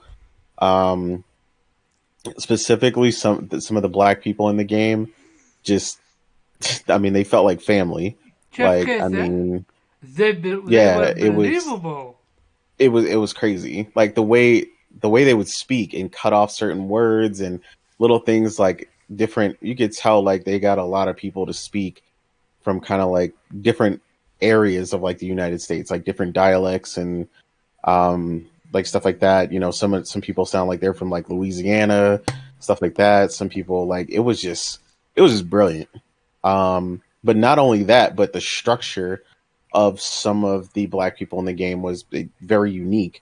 There are certain things that structurally black people tend to have more predominant or stuff like that on their bodies, you know, certain shoulders, and it's very subtle unless you notice all these things. I'm a very observant person. Um, so all this attention to detail just made me smile the entire game. The story, the main story specifically, I loved. I mean, it helped compel you and pull you in all the way. I think depending on how many side quests you do in between the main stories, it's definitely in danger of pulling you away from it if you can't balance your own pacing. Oh That's yeah, something. the main story is literally rush, rush, rush, rush. Yeah. There is no a 5 minute break or anything. Like if you don't do side quests, you can genuinely finish the game within 10 hours. I think. Well, that's what I'm saying. Like, there's so much side stuff to do, though, No, that no, I no, no. think that you can be like I had to explain this to like Kay because they were about when they were eventually behind me that they needed to push to a certain point in the story in order to do certain side quests. So Where like are you that's talking? why I was Which saying one are you you need to talking about? balance. Which you can just spoil it because with spoiler cast. But where are you No, no, talking? no, no. I know. I'm explaining just in general. Like, I mean, Uh, we all played it, so we know now.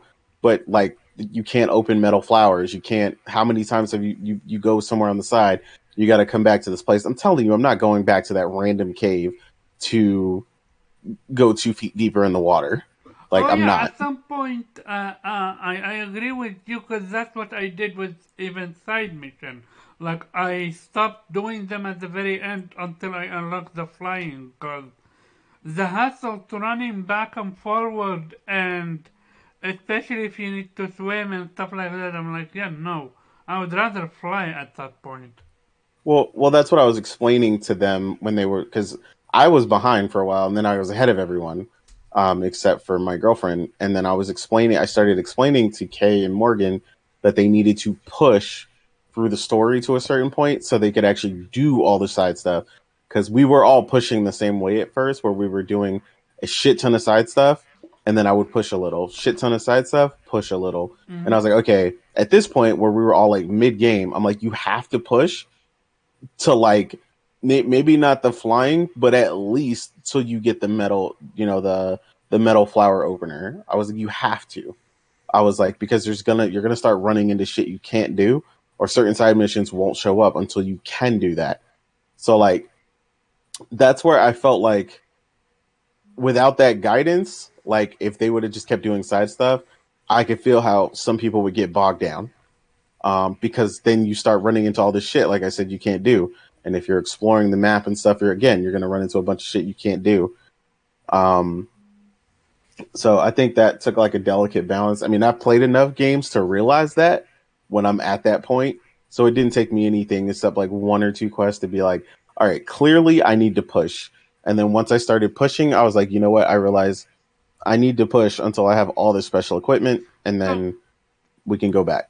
so I want to rant, but I'm gonna give everyone their time before I rant, cause you just remind me with one side quest that Hmm. you need a lot. Basically you need flying for it, Yeah. and the reward is no, not flying. You need the ability to swim underwater, and Hmm. it's literally so you need three key cards, and every key card in a different place, or four key cards. Do you remember the side quest? Yeah, It I do. Yeah, I did it, and I was expecting an amazing reward, dude. And when they gave me a weapon that was so fucking dog shit, I was disappointed beyond belief. I was like, come on. This is like, it just feels to me they did most of stuff random. Like the amount of time it took us to get from uh, green to blue to purple to legendary. It's like they didn't have a proper, how should I say, um, a proper way for it. You know what they should have done? They should have taken a page out of Borderlands. You know how on Borderlands 3, you can literally get legendary at the very first 10 minutes of the game if you're lucky. Yeah. They should have done it like that and make your equipment what's called level cap. That would have been way more entertaining than give you only white or only green and blue, and then when you start giving us purple, you're pushing purples down our throat with you basically, if you have one build, you're gonna shoot one outfit and stay with it. Did you upgrade any legendary weapon or armor to full? No, not to full. I didn't have time for that I shit. never. Yeah, That was exactly. one thing. Some of the requirements were like Exactly. extremely strenuous and like out of the way. Because like I Exactly. killed a lot of shit. It wasn't like for lack of killing shit. Like I killed a lot of highly dangerous shit. So like the stringent like the stinginess and like the part drops and some of the stuff was just ridiculous. And I was like, I'm not going to kill this thing 27 times to slightly upgrade this armor when I don't even fucking need it, Yeah. like to be stronger. Uh, The other thing is I mentioned that they had a missed opportunity with the clothing where they definitely needed a transmog system because too much of the clothing did not fit your build. So then you end up wearing. I wore 2 outfits the entire game. I feel you. I genuinely feel you. Like uh, I didn't upgrade anything, and the only reason I upgraded two weapons to full is just to get the platinum, and that's it. Yeah, I did that. I did that with like green weapons just so I could Me get it out of too. the Me way. too. Me too. Yeah, yeah, exactly. It's like at first I upgraded the very first weapon I upgraded was a bow. I upgraded all the way to green. It was green. I upgraded to 3 stars.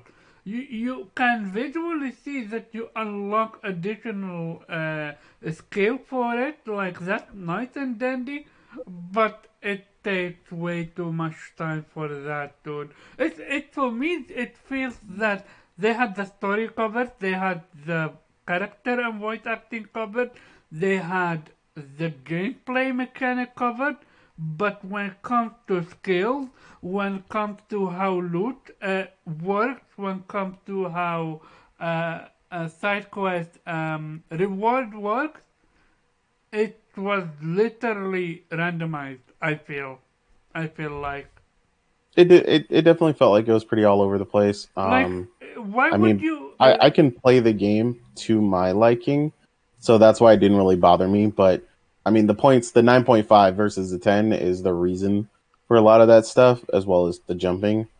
Did you I felt also like the have? frustration was slight.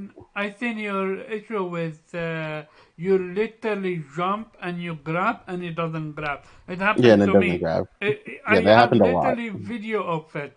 That I'm like, Aloy, are your hand tired? What's happening? Yeah, I mean, Like, I've had her hands literally go through the yellow marker. yeah, exactly. It happened to me as well. But luckily, it was not a big fall. Yeah. One last thing I'm gonna ask you, and because I'm trying to see if I have the same experience as everyone else or I'm unique. One, I found the swimming on the slower side, especially underwater, and the two is Dream Gleam, Gleam, Fire Gleam, and the underwater section, and the other, when you clear them, they don't disappear from the map, nor do they turn green. So you know you cleared them. Am I the only one that has that, or did you also have that issue? And do you agree with the whole swimming situation? I mean, I heard that was an issue. I didn't have that problem. Mine disappeared, but I did see that that was in one of their patch notes that they fixed. Oh, The so whole it's fire fixed. gleam not Oh, disappearing. Yeah, they fixed it. okay, they fixed it. Um, Okay. the swimming, I mean, the swimming was fine for me, especially on the surface. She was really fast. Um, Underneath, I mean, it felt a little slower, but like I never swam so far that it gave me a problem. So it was still, she's a really fast swimmer. I mean, I joked a lot when I was in party chat with them that I called her the female Michael Phelps. So she was pretty damn Mm. fast. Um, And what's your you new know, favorite? Give me top five best favorite new web enemies. I mean, obviously the slaughter spine. Oh Um, yeah, that shit. When I first met the Fluttered Spine, it was actually with on in a mountain area with a lot of snow and additional what's called kangaroos, and he eviscerated me. And I was level 48, and I was fighting a level 40 Slaughter Spine. I stood no zero chance. yeah, So Slaughter Spine is one. What was the yeah. other for? Tremor Tusk, obviously for sure. I Uh, mean, I got a big version of that motherfucker in the living room. Um, the what Welcome, else was Fox pretty Mamba. cool? The Claw Strider, Oh yeah, that's fun one. for sure. Those were really cool. They felt like really like true Velociraptors. Yeah. So that was fun. The Fire Claw was dope. That motherfucker was throwing lava and shit all over the place. Mhm. Um, And the Scissor and Fang. those were cool. Those were just more annoying. I mean, they were cool. They were really cool though. Their skill sets were really cool. They just annoyed the shit out of me. Mm. But yeah, they had a. I think they just did such a good job as far as like the variety of skill sets per like they weren't just new mobs. Like they had a shit ton of things they could hit you with. Yeah. Yeah. Um, so that was pretty interesting. Okay. And which storytelling which plot twist did you see coming? Which didn't you see coming? Which did you found cliche or and what's your thoughts on the ending? I mean, I kind of see the whole thing with the Far Zenith coming. I just when they first revealed them, I didn't know who they were, so I didn't think that way. They were just like, oh, people from space. Uh, so that was kind of funny. And then like later, I was like, oh, okay, they're exactly who I thought they were. Mm-hmm. The I see I seen the whole thing with Varl coming. I was like, it's kind of You saw it coming, right? Me too. yeah. That was Like, he's too much the friend. It's always the person you can't afford to lose that you lose. oh yeah, he Like was genuinely a rock at some point, yeah. and So I seen that. you knew Gemini was gonna get fucked up, cause it's a game, it's anime. You know, you're not gonna get like if they succeeded, they would have had a machine army on their own. It was over. Like you would have You literally, got yeah, you knew when Var was talking about making plans for the future. That's a Mm-hmm. red flag. Mm-hmm. Yep. Like immediately, he's just, yeah, what are we gonna do? Like, but this, and this. I'll see you at the end. You know what I'm saying? Like, there's too many yeah, dead ass giveaways. Like, all right, yeah. cool. So you about to die? Yeah, subcode get on the sticks. Okay. Here's the thing with what happened. Gemini was not a surprise for me. I saw it coming. It just I'm disappointed how they revealed Zoe pregnancy. Like that's so early. In the sense of you just killed off a character, let me mourn for it, and at the very end of the game, let me then know, oh yeah, Zoe, I'm pregnant. Something like, I think they wanted the like the but shock like into like I'm in shock now let me give you another no, like I see it as they wanted to almost like make it good with the people, cause we killed your favorite Yeah, character, but hey, look, she's pregnant with his son or daughter, so that I found it's a way too cliche. It's a early. cliche, you know. Yeah, somebody dies. Oh no, but yeah, but she left something. Like at least give me time to proceed to and especially after revealing something like Nemesis, then Zoe can come out and say, okay, by the way, I'm pregnant, so we have something to look forward to, something like a hope of kind, like something like that would have been way better than how they did it.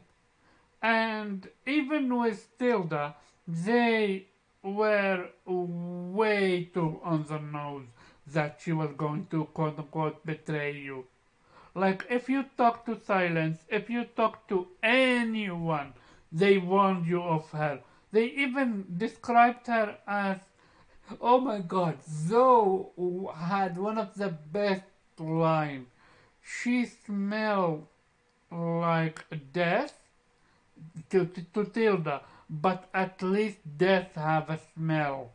Like I fucking lost it with that line. Like Zoe have some of the best lines out she there in the does. game. This game literally got carried by what's called the gameplay and the what's called the story and the characters. Like the voice acting is Which is amazing. exactly what it should have done. It's just some of the tidbits could have been better. Especially Yeah, I like, mean, we can always see the improvements, which I've always said. We always talk about the improvements, no matter how yeah, much we like a game, but we're not gonna what you think? belittle their strengths. No, you don't do that. No, because it takes a lot of what they did. For this is literally Gorilla Magnum Opus for me. Nate, what's your thoughts on Regala and Silence and what's her name? Tilda, you know. I mean, uh, Regala was cool. She was And kind of a Kotaro. she was kind of a basic ass character to me She for felt you she know felt for insignificant. yeah, she was there. I mean, they tried to hype it up by having her played by someone really famous. Uh, but she was like a non-factor. Would it have Um, been better if she raided your building and killed one of your teammates as well? I mean, I'm not for all the drama. I'm not a drama person, so that wouldn't have made it any different for But me. this is not a drama. You wanna build up your quote unquote big bag. She But was that doesn't increase her for me though. She needed to be there needed to be more of the character, not more do something. okay. Like her doing something isn't the problem. She was on screen for like a total of 9 minutes. So basically, do you Like know why for that? There's a reason for that. no. COVID. This is also the reason why we didn't see a lot of silence. And the shocking part is apparently what's her name? Ashley Berg. She never met silent voice actor because of COVID. They did Yeah, I mean that makes sense. they did everything. What's called Remote. So that's why but she confirmed it when it comes to silence. She didn't mean silent voice actor because of COVID. So I put two and two together, and the only reason that it makes sense now why we didn't see a lot of interaction between Regala and Aloy is because of COVID. Well, I mean, they're also trying to kill each other 98% of the time, so Yeah, I mean, it's there's like that too. again, as they build up, they gave you a little bit of history for Regala, but she felt so insignificant at the very end. Yeah, Yeah, yeah, but you killed her, right? You should have let her I live agree. because then you can talk to her. yeah, I let her live.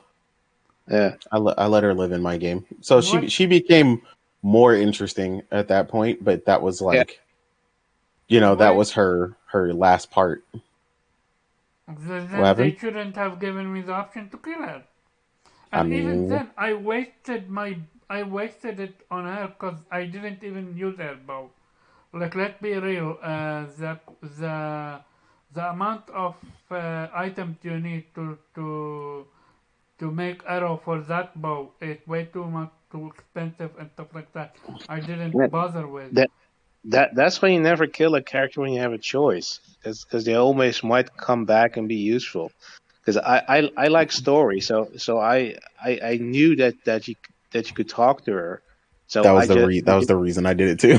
yeah, exactly. Because I just want. I mean, I don't care for a bow that probably will find a better one in a few minutes. No, Bro, I I had like want six to talk legendary to bows her. by the time I talked to her. Yeah, I want to know what she was about. And actually, it did kind of help see why she did what she did. I mean, Oh, okay. So there is a genuine story. So I'm gonna definitely play the game over again later, not now. I got Elden Ring. Yeah, people. I'm gonna play Elden Ring. I played Demon Souls and Dark Souls and so on.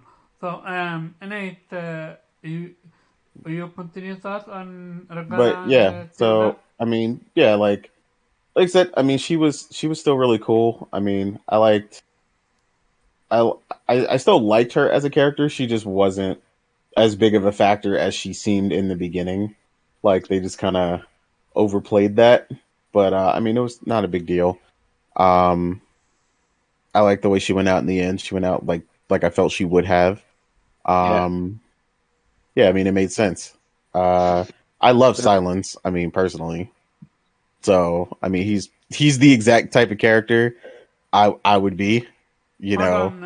Aaron what happened? asks if I don't remember it wrong. Regala bow is the best sharp shot bow, right? I didn't upgrade it, Aaron, but there is actually a better one from the arena. Yeah, I was gonna say I got a legendary one from the arena, Yeah, so I don't know. arena is literally legendary while Regala bow is a purple. That's why was bummed when I got her bow. But continue, Nate. Yeah, but like I said, Silence is one of my favorite characters because He's he's cocky, and he is. with silence, they fucked it up as well. During the promotional Twitter banner that they released, they actually spoiled it. Which side silence we're going to be on. He is placed. I wasn't paying attention that I deep. did. So He was placed on the side of Aloy, while the Gala and her team is on the other side. That's how I knew, like, Silence is not gonna betray you, he's gonna be one of the good guys. That's how I knew he was not gonna leave Earth at the very end. He is one of the good guys. But they failed me with Silence. They didn't explain where he's coming from, what his motivations are, because if you played Forbidden I mean, they do Frozen, explain his motivations. yes, Nigga, I'm trying but to get shit done because by any means necessary. I mean, it is because they built it up with Frozen Wild DLC. Yeah, but I think you're overthinking his reasoning. His No, I reasoning actually, is always to get shit done and to save his own ass. Like the pursuit of the knowledge is to make sure that he's not at a disadvantage ever. okay. And what about what's called Tilda and the new cast members? Did you enjoy them? Tilda she was cool. I mean, I didn't hate her. She was standard, philanthropist. I was a rich bitch. I want it my way type of shit. So I mean, she's a typical character. I didn't hate her. Like I Did said, you she was know? just you know. Did you feel that she was going to betray you?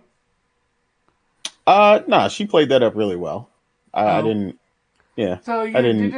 you didn't hear silence warning. You didn't hear alpha warning when she I literally did. tells you she's giving you information, the type of information where I come from. The the the more important information, the more expensive the payment is, and you're getting that information No, for I'm not free. saying that you can't see that, but you don't know. Like that's what I'm saying. I Mm. willfully don't know. She could still not betray you. I mean, Yeah. I'm not saying it wasn't a possibility. I'm just saying I didn't I wasn't just like, oh, this bitch. As soon as I seen her, fuck this hoe. She got to betray the shit out of me. Nah, like she didn't portray that at all. I mean, she literally saved your life. Regardless, at one point, I mean, it would have been a wrap.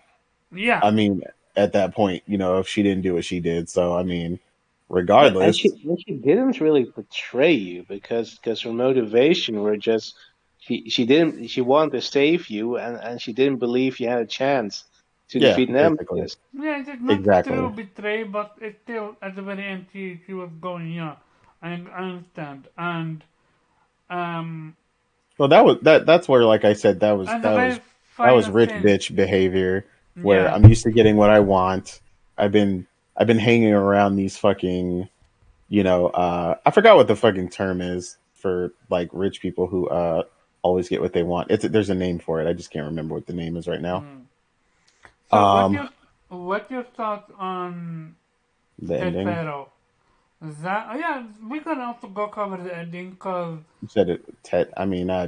Ted Faro, that was a lackluster, I just think that was a very an obvious underwhelming. thing to happen to someone who was that obsessed. It just Re- I it wasn't surprising, is what I'll say. no, Like it's not obviously surprising. this motherfucker went crazy because he was literally obsessed with himself. And then even It, when he had good intentions, the sad he is never told anybody. the sad is we didn't see how he looked like. We didn't pull a trigger on him or something like that. That's the sad part. They cut. Really? Yeah, like he almost look. He should be looking like zombified in a way. Yeah, but that was kind of the point. You didn't need to see it. Nah, you That did. no, It, no, that made it actually worse, but because you couldn't see it, so your imagination goes all over the place. That was the point. You were not supposed to see him. He was irrelevant. I honestly wanted to see him, me but too. but listen, but sometimes some things are better left to the imagination. Um, Boo. okay, so like if you watch horror movies, how many times have you watched a horror movie and you were like, you're scared or you're just like, oh my gosh, you're terrified of this monster, but they don't reveal it, and then as soon as you see it, you're like, oh man, I ain't scared no more. Yo, fuck remember. I'm sorry, Kay. I didn't hear any word what you were saying. I was way more focused on what Fuck Mamba just said. Oh my god, and I quote, she is controlling power hungry Kushi. Okay. I mean, she, Oh, I think she meant to say hoochie, but yeah, yeah, she was talking about Tilda. yeah. But I heard a little bit for what Kay said. I will give her a time on she did. And now the ending. How do you feel about the ending? I thought it was fine. I don't. What you I thought. expecting? I just thought it fit. Obviously they Yeah. want to do more. They want to do more. It fit. It's something that leaves it open to a continuation. Problem solved. Um. It's just not complicated for me because I'm not stupid. Like I've watched enough TV to know how endings work. Like no one's ever going to be satisfied with the to be continued ending. Like no one likes that. Everybody wants the coup de grace, the ending to end all endings, but that shit's unrealistic. I felt like Mm-hmm. it was a realistic ending to a realistic situation. And, now they gotta hunker down and get shit done. Like it's not over. You gotta get your ass back in the lab and, get ready to make shit happen again. Like I I think thought it fit. I think the key person for that is going to be Silence. Clearly. Yeah, If you duh. don't, if Silence left, they would have been doomed. Oh yeah, they definitely would have got fucked. Yeah. But I do understand why some people are upset about it, because it is kind of it is coming out of nowhere, right? They never really teased it anywhere. Like, okay, there's actually a different threat. If they had They someone drop, did. So they here's the didn't. thing. Okay, here's the thing. What did she say? Who killed her entire colony? Because apparently it was tens of thousands, and they were literally immortal. I would say not immortal, but almost like immortal in a way. They didn't die from old age, no, but they could still be killed. No, they were immune though. They couldn't. When you fight them, they couldn't be They had touched. shields. They had Yeah, shields, yeah. yeah. But they could still die. And you know now from that Silence actually got the way to get past the shields from Nemesis, because Nemesis sent a signal to Hades, and he interrogated Hades, so he got that information from Nemesis. So that's how he could get past the You shield. So mean Nemesis you can got also the get. information from Hades? The silence Yeah, okay, got. but Hades got it from Nemesis, Oh right? yeah, yeah, yeah. In that sense, yeah, yeah. Yeah. But Yeah, so it makes sense that Nemesis, had ways to get past the shields. But it is a thing. It did, yeah. There are things that in hindsight tie into the overall threat of Nemesis, but there was never really any sort of breadcrumbs that point you towards, oh yeah, there's something else going on, because it's just in the ending where Aloy, okay, everybody's saying don't trust Tilda, but it's only in the ending where they're really sort of trying to come up. Okay, yeah, look for some information, and then they feel, oh yeah, there is something called Nemesis, and that's sort of it should, yeah, it kind of does feel like they sort of dropped that right at the ending, and I also kind of have a feeling that there's some inconsistency in the story, because I'm pretty sure that initially Beta even confirmed that they wanted to terraform the planet to suit their own needs, right? Yeah. And in the end, it turns out they didn't want to do that. They just wanted to steal Gaia and get the hell out of there, which kind of contradicts the plot, because why would she then think that? She confirmed that that's their plan. So either she was pulling it out of her ass, or they misinformed her. But why would they tell her that they were going to do something more terrible than they were actually going to do? So maybe I because don't. one they didn't trust her, or two maybe she didn't want to tell anyone because she wanted to steal Aloy. Remember, she had No, regret. I'm talking about Beta. I'm not talking Oh, about. sorry, Beta. No, Beta didn't know. Beta didn't know. Beta, they didn't treat her well. No, I know, but I kind of like, yeah, okay, unless Tilda told Beta what their aim was, okay, that then it makes sense, yeah. But if she just like found out by digging around, and for some reason she concluded that they want to terraform the planet while they actually just want to basically was a heist, right, to steal Gaia. Yeah, that doesn't make much sense to me. And it seems like, well, even if they deliberately wanted to mislead her, unless it was Tilda, I can understand. But if it was the others, like, why would you tell somebody that you're going to do something more terrible than you're actually going to do? I understand why Tilda was lying to Aloy, because she wanted to kidnap Aloy basically, at the end and take her to another planet because she knew Aloy would never agree to leave the planet behind. So I get that, but I don't really understand why they would have lied to Beta about that, or if why they led her to believe that, unless she simply concluded that, or Tilda deliberately told her, with the plan of deceiving Aloy. But even then, it doesn't make any sense because she didn't know about Aloy until she actually saw her. And Beta knew about that plan before, I think before she met Aloy. So, but I okay, thought Beta didn't know anything, and she had thought that she was there to repair Gaia. Like she thought that was her purpose, Yeah. was to repair Gaia. And then after her encounter with Aloy, she's like, "Oh shit, no, there's something more to this." And then she came to the conclusion, well, they must be doing this. that's possible. Yeah. Now, Nate, finish your thoughts and then we're gonna go to a different pattern. Yeah, like I said, I mean, just finishing on the ending, I liked it. Like I said, it felt realistically appropriate.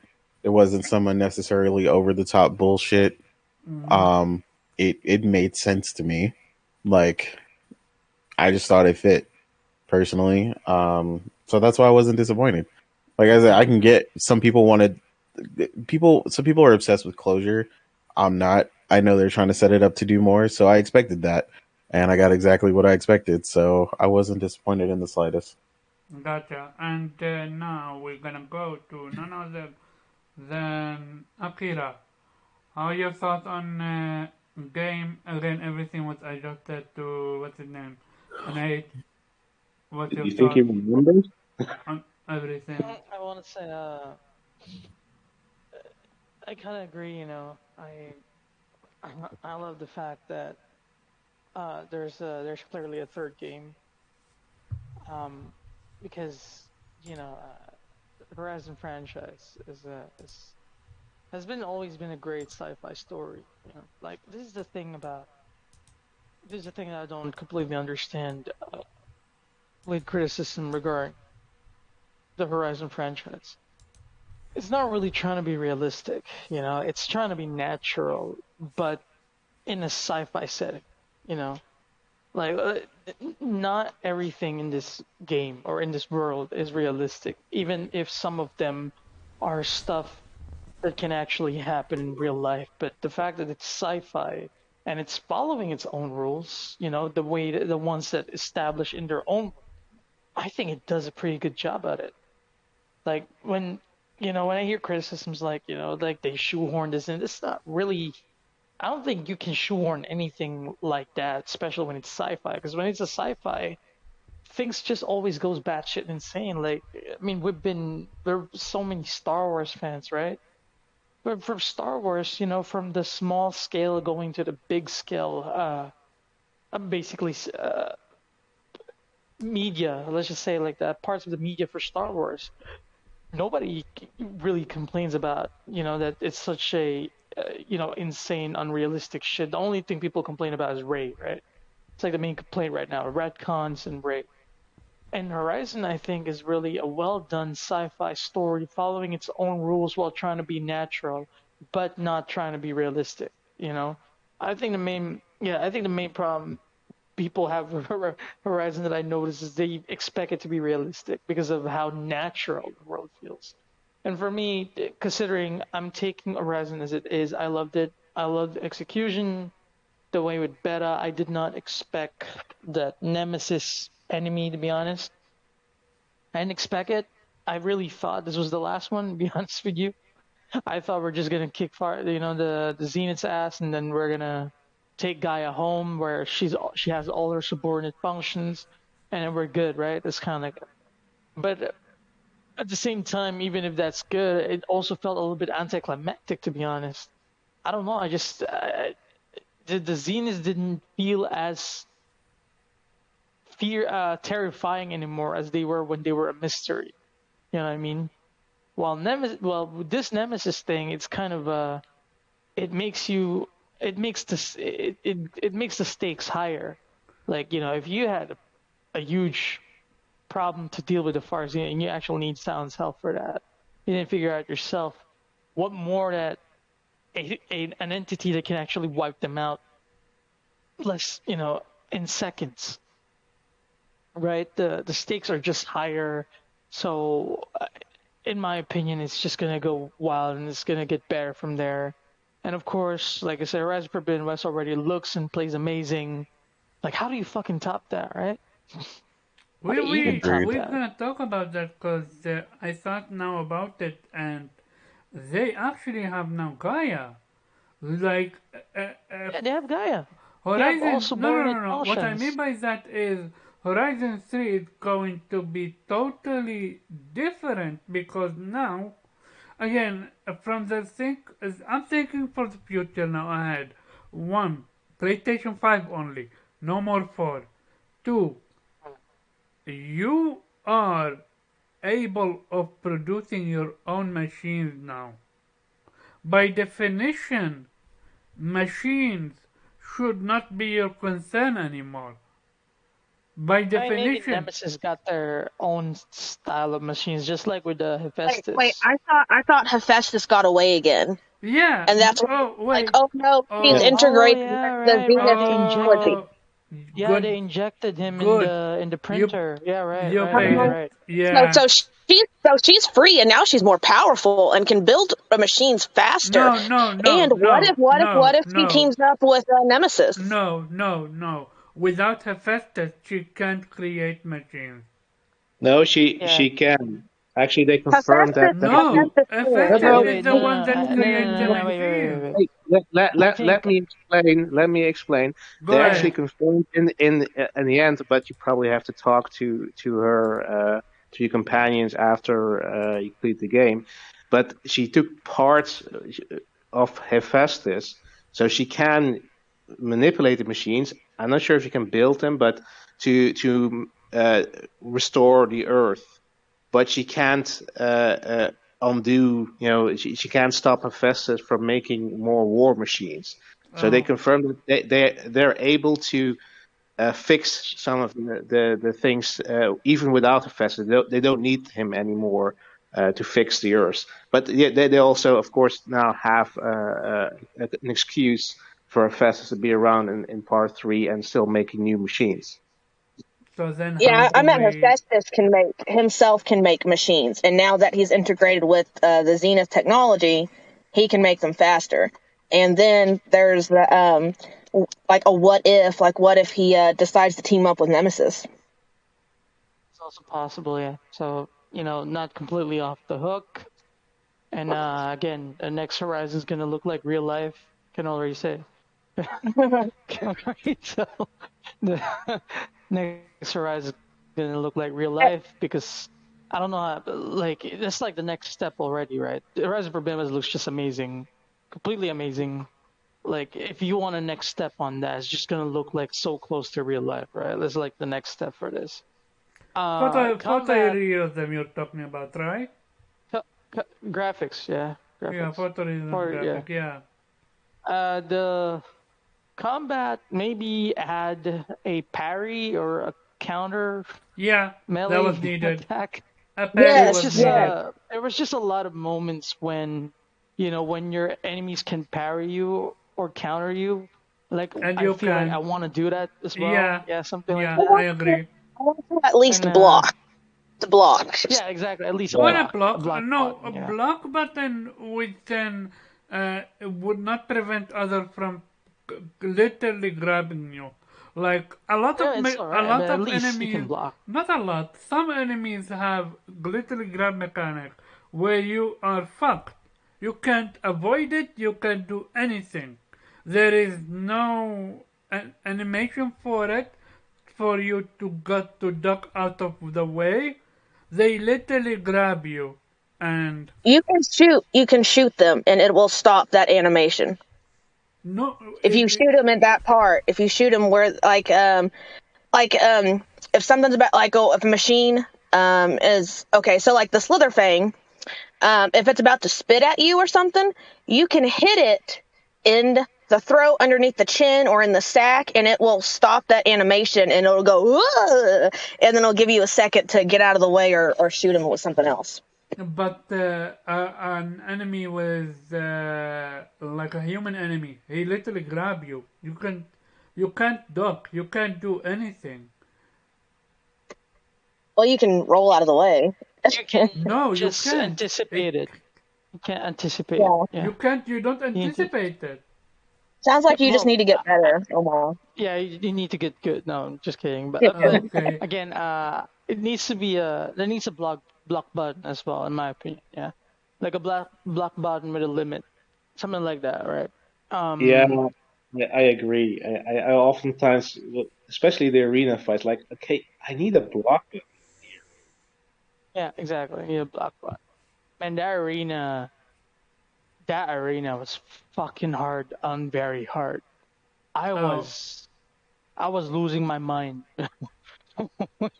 when I was doing that arena, right? Because I was playing it very hard, and I was doing the arena, and I was losing my mind, especially when I reached the point where I need to fight a fucking Tide Reaper and 2 Snap Moss, the alligator machines. Yeah, I I need know to it fight now. 2. I need to fight 2 Snap Moss and 1 Tide Reaper, and the worst part is they choose the weapons for you. Oh yeah, You know, the block. and Yeah. and that's like that annoys me to hell, because I'm not used to using these weapons, and Yeah, that just adds to the like difficulty. which Man, weapon I did went you use? insane. Which weapon did you use? Which weapon did you not use? Well, of course, I always have a sharp shot bow because of the brace shot, one of the best moves in the game. No, the best move in the game, actually. It's a sharp shot. I have Yeah, yeah. yeah, I have I agree with that.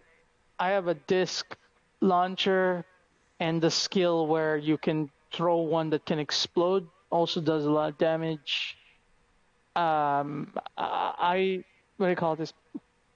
I have a warrior bow because it's kind of like the standard, the standard not tripcaster. The big arrow. I forgot what it's called. The big ones, the Spear. really big ones. No, not spears. No, wait, yeah, I do carry a spear. Yeah, I do carry the explosive spears. Yeah, I do carry Those are that as well.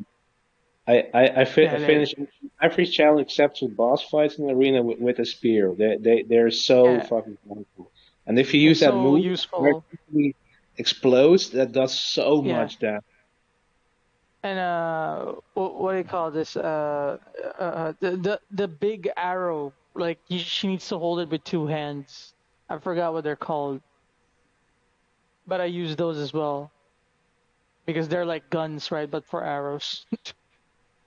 I have a sharp shot bow with a tier ammo because I tier the weapons from the machines. They're very useful. Oh, were you talking about the bolt blaster? Yeah, that's the one. Yeah, Bolt Blaster. What I didn't use at all was the Tripcaster. I didn't use that. I didn't use traps at all. Yeah. Actually, yeah. Was I did not useless. use a trapper at all, to be honest. Like, I didn't upgrade it until I just felt like, you know what, I got it max already, so why not? It's kind of like Did the you reason why I use upgraded. Did you use the spear? Because even that I didn't. Yeah, I used to. No, I use a spear a lot. It's very not useful. spear, harpoon. Wait, this is the one where you tie them to the ground, The right? rope caster? No. Yeah, The something one where like you that. throw. You throw. Yeah, Oh, we no, just talked about it. I use one. Well, no, I don't use the normal one. I use the exploding Okay. one. The one the one that I you use. you lay on the ground. Yeah, the exploding one, and there was one more that's also useful. The drill one. The drill spear is also useful because if it gets into an enemy, it really literally drills all around Yeah. them, right?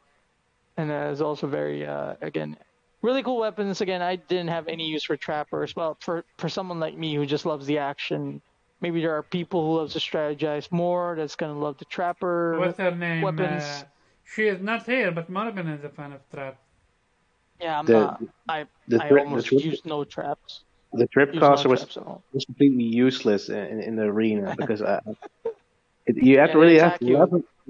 Yeah, but you need to have level ground to place it. So I constantly I- missed them because the ground was uneven. So I tried to. uh, You can't yeah, place like them on ground. if people find, if there are people who find a Slayer Fang annoying, for me actually Slipper Fang is still a very hard, still a very, very, very manageable enemy. What I really find annoying is the Tide Ripper. A Tide Ripper annoys me to hell because of how big it is, and it just throws itself at you, right? Not the slaughter spine. No, the Slayer Spine can still be dodged properly because it has a lot of let's say warning animation before it moves. While the Tide Ripper sometimes just fucking jumps at you. And even But you if you can avoid dodge the it. hell, You can avoid it. no. You need to. Yeah, Yes. sure, You need to but it's wait at too the very fucking last big. second and avoid it. Yeah, no. There are two types of jump. The one jump is the one where you need to wait for timing. The other jump though is where it kind of slides after it lands. That's the one that's almost undodgeable because it just hits you, right? Because it's just that big, and that's why it annoys me to hell. That was one of the more annoying fights in the arena. Of course, don't get me started with the fucking corruptors. 3 of them. That was a pain. Like that was a real fucking pain to fight. Like I hated that fight actually. That was not fun at all. That was really really frustrating. That fight. Did you do Actually, the last the final the one the with the corruptor. Thunder Joe and the No, the Scorcher? Thunder Joe was manageable a little bit, to be honest. Oh, Wait, no, that was a Thunderjaw and the Shell Snapper, right? There was 2 of them, right? no. The final challenge has a Thunder Joe and a Scorcher, and Oh, that's Scorcher, sorry, the big yeah the big tiger type of yeah yeah yeah, no, yeah the that was Jackal. annoying as well Started because together with the the Scorcher is very fast. yeah. The Thunderjaw is a bit manageable, except the fucking disc launchers until you tear that shit down, which is shit because you don't have a tier ammo. They choose the weapons for you, like I said. The only reason why the Corruptors were more annoying because they're just faster. They move faster compared to a Thunderjaw. Although again, the Scorcher was a pain in the ass itself. But if you kill the Scorcher and you face a Thunderjaw only, it's kind of a manageable fight, to be honest, compared to 3 Corruptors. So, yeah, Arena was really, really difficult and very hard. I didn't expect that shit. That made me lose my mind, like I said. But no, it was still fun though, and I got what I got from it. And then after the arena, I played Machine Strike. Man, bro, I was addicted at Machine Strike. Man, I finished all of them. I challenged all of the Machine Strike players, including the Grandmaster Machine Strike, the woman. Uh, that was really fun. Machine Strike was so fun. I wish that I need that to come back in the next game. That was such a fun mini game to me. Um, yeah, man.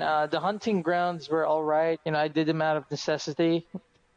I did them out of necessity. The hunting grounds. What else they got? Melee pits was also kind of fun, to be honest. The enduring was actually a difficult fight. Honestly, she Really? was difficult. I I was I playing it actually very hard, man. yeah okay, but I We actually played found it on the hardest difficulty, so we can't relate. yeah I know, Yeah. but I actually found the one where you had to fight 2 opponents. Found that the most annoying one. Oh, the in the pit, yeah, 2 opponents. Yeah.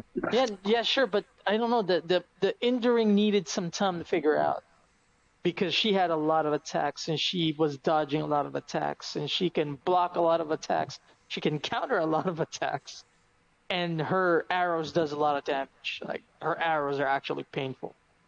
So it was I was playing defensive a lot, right? When you fight in the melee, but the enduring required offensive play, which I didn't understand until I kept on fighting her, and that was like a way to throw you off of your usual play style.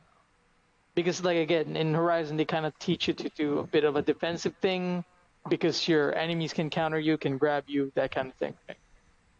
So you only become aggressive when they're about to attack. You intercept them, and again that was a cool learning process with the combat. Really, the melee was very cool. It was good. It was very very good, very improved. I'm pretty sure they can improve that further, of course, in the next game. That no doubt about that. But no, I was really pleased with it. Valor Surges were an amazing addition, very useful. I use the the power shots, the power shot Valor Surge because I love using the sharp shot bow. There was actually I don't know if that was a bug to be honest, man. Like you can use the sharp shot bow combined with the power shot, and the Valor Surge does not run out as long as you use the brace shot. Did you notice that before? Okay, but at the very end, what's your thoughts on story and because we I don't actually know. need to Again, move on. I And love the sci-fi story. I loved every side character. Varl dying was really, was really bumming. Yeah, it was really sad. So the thing is, the funny, the no, not really funny. The interesting thing about Varl's death for me was, uh, it didn't really sink in. Oh, sorry. It didn't really sink in while I was, like playing the game, right? Like after he died, and we're talking to Tilda. It didn't sink in. The only time that it sank in when I saw that grave that they made for him, and then you have the option to sit with Varl. That actually hit. That hit because every time I went back to base, I talked to Varl a lot. Like I always talk to him because you had a lot of dialogue with him. So when you got that option with the grave to sit with Varl, it kind of made you realize, you won't be able to talk to him again. And yeah, that actually hit because it was a very cool character, Varl, very great character. But yeah, and apart from that, again, the new side characters are great. So, like Kotalo is my favorite. Alva was also great, but oh yeah, Kotalo was just Kutala was amazing. amazing. Uh, Beta actually went through a good character development in my Yeah, opinion. Was great character development. Because she was really annoying the fuck out of me mhm. at the start of the game. But you kind of, she grows into you, and you kind of start to understand, why she's like that. And then she slowly developed and was great. Aaron, I know there are complaints about Aaron, but I still like Aaron in this one. Actually, I liked him more here. Mm, Aaron, he was still clunky, he like he was just Aaron, and I think that was just perfect. How yeah. they did him, and yeah, again, I was it's 9.5 out of 10. I think again the only reason why I cannot give it 10 out of 10 is because is because of the black button. All right, the black button fiery counter button. I I felt like that was missing. And if they include that, I think it would have been 10 out of 10 because the experience was perfect. Love every minute, love every second, love the gadgets, the puzzles, the everything. Even the collectibles was great. The way that you can interact with the environment through your collectibles, with the Gaia's hideout and the in Las Vegas, that was just great. I love that when you can make changes in the world based on collectibles. They actually mean something, and they also add dialogue for you, of course. And the side quests are all amazing. I didn't find a single bad side quest at all. They all have great story arcs, all of them. And yeah, it's flawless, man. This is the most natural living open world I have ever witnessed, with a proper balance of diversity from race to gender and even religion. Which is, yeah, I'm just blown away by Oh how they yeah, did yeah. that. Like I literally had to stop playing and tweet it out when I saw the Idol photo I don't know how to read that. representation. LL3 or something, the one with the moons. Yeah, That was that's like a for the Muslim that's for celebration the type of. Muslims. That's for the Yeah. Muslims. That surprised the heck out of me. And Like that's also, literally the very first time I've ever seen uh, Muslim representation. I in I also video want to say games. that the what I also want to say that impressed me most about Horizon is the way the people were actually curious about the old ones or what they do or what they're doing, like when they listen to music or they watch movies or Oh, they you give mean the plush Quen? toys to each other. No, not the Quinn. I'm talking about when Varl and Aaron are studying stuff from the old ones. Oh, I that was actually fun. love that Oh, that it didn't comment. feel it didn't feel forced at all. No, It no, it actually felt felt like they were believable. curious. It Yeah, felt it felt believable like that they were curious. So, yeah, you that's good. heard the one when they said stuffed animal. Yeah, the stuffed That animals. Yeah, yeah, that was funny. Yeah, yeah. was funny. So yeah, it was really funny. And again, the way that they add, more dialogue, right? Like for example, you get to drink with Aaron, talk about the sister. That was That was it's great. so hard to explain, but it just felt like you're actually talking to a friend, which is crazy. Like they just felt so real, and the story about his sister just felt so damn real, like it actually happened in real life. It's crazy to explain it. Like when that certain type of immersion actually reaches the point of you feel like it's real. Even in movies, right? When I see a movie where I feel like I'm just watching the news and I'm seeing some crazy shit that just feels so immersive and real, but it's a movie, then yeah, I mean, again, it just gets me how they are able to nail that, especially with a technically make believe, make pretend media, right? It's crazy how they reaches that level. But yeah, yeah, I can praise this game for days, man. It's just amazing, man. All of it. Yeah. Even the minor NPCs are just they just are full of character, full of personality.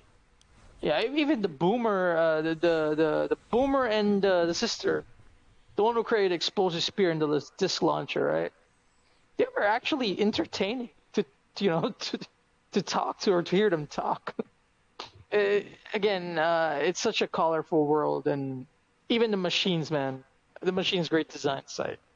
Yeah, I cannot praise this game enough. I'm really already excited for Call of the Mountain and whatever comes next, the third game for this one. Gotcha. With that being said, Kay, how do you feel about the game? Oh, I love it. I've absolutely loved it. They've improved on pretty much everything. That's not to say that some things don't need further improvement, but they have improved. I love how you can tag specific parts now and highlight those, so you know whether to like if you want to get something off a frost claw, like what is it, the web sacking, like you cannot hit its belly, so you can tag that so so you don't hit it. Or if you need like an earth grinder from a Slitherfang, you can tag it so you know where to hit it exactly. Um, I love the combat is just as addicting as the first one, and I find it even more so since there are improvements. Um, let's see. I love the new weapons, especially the Bolt Blaster and the Shredder. They're really fun.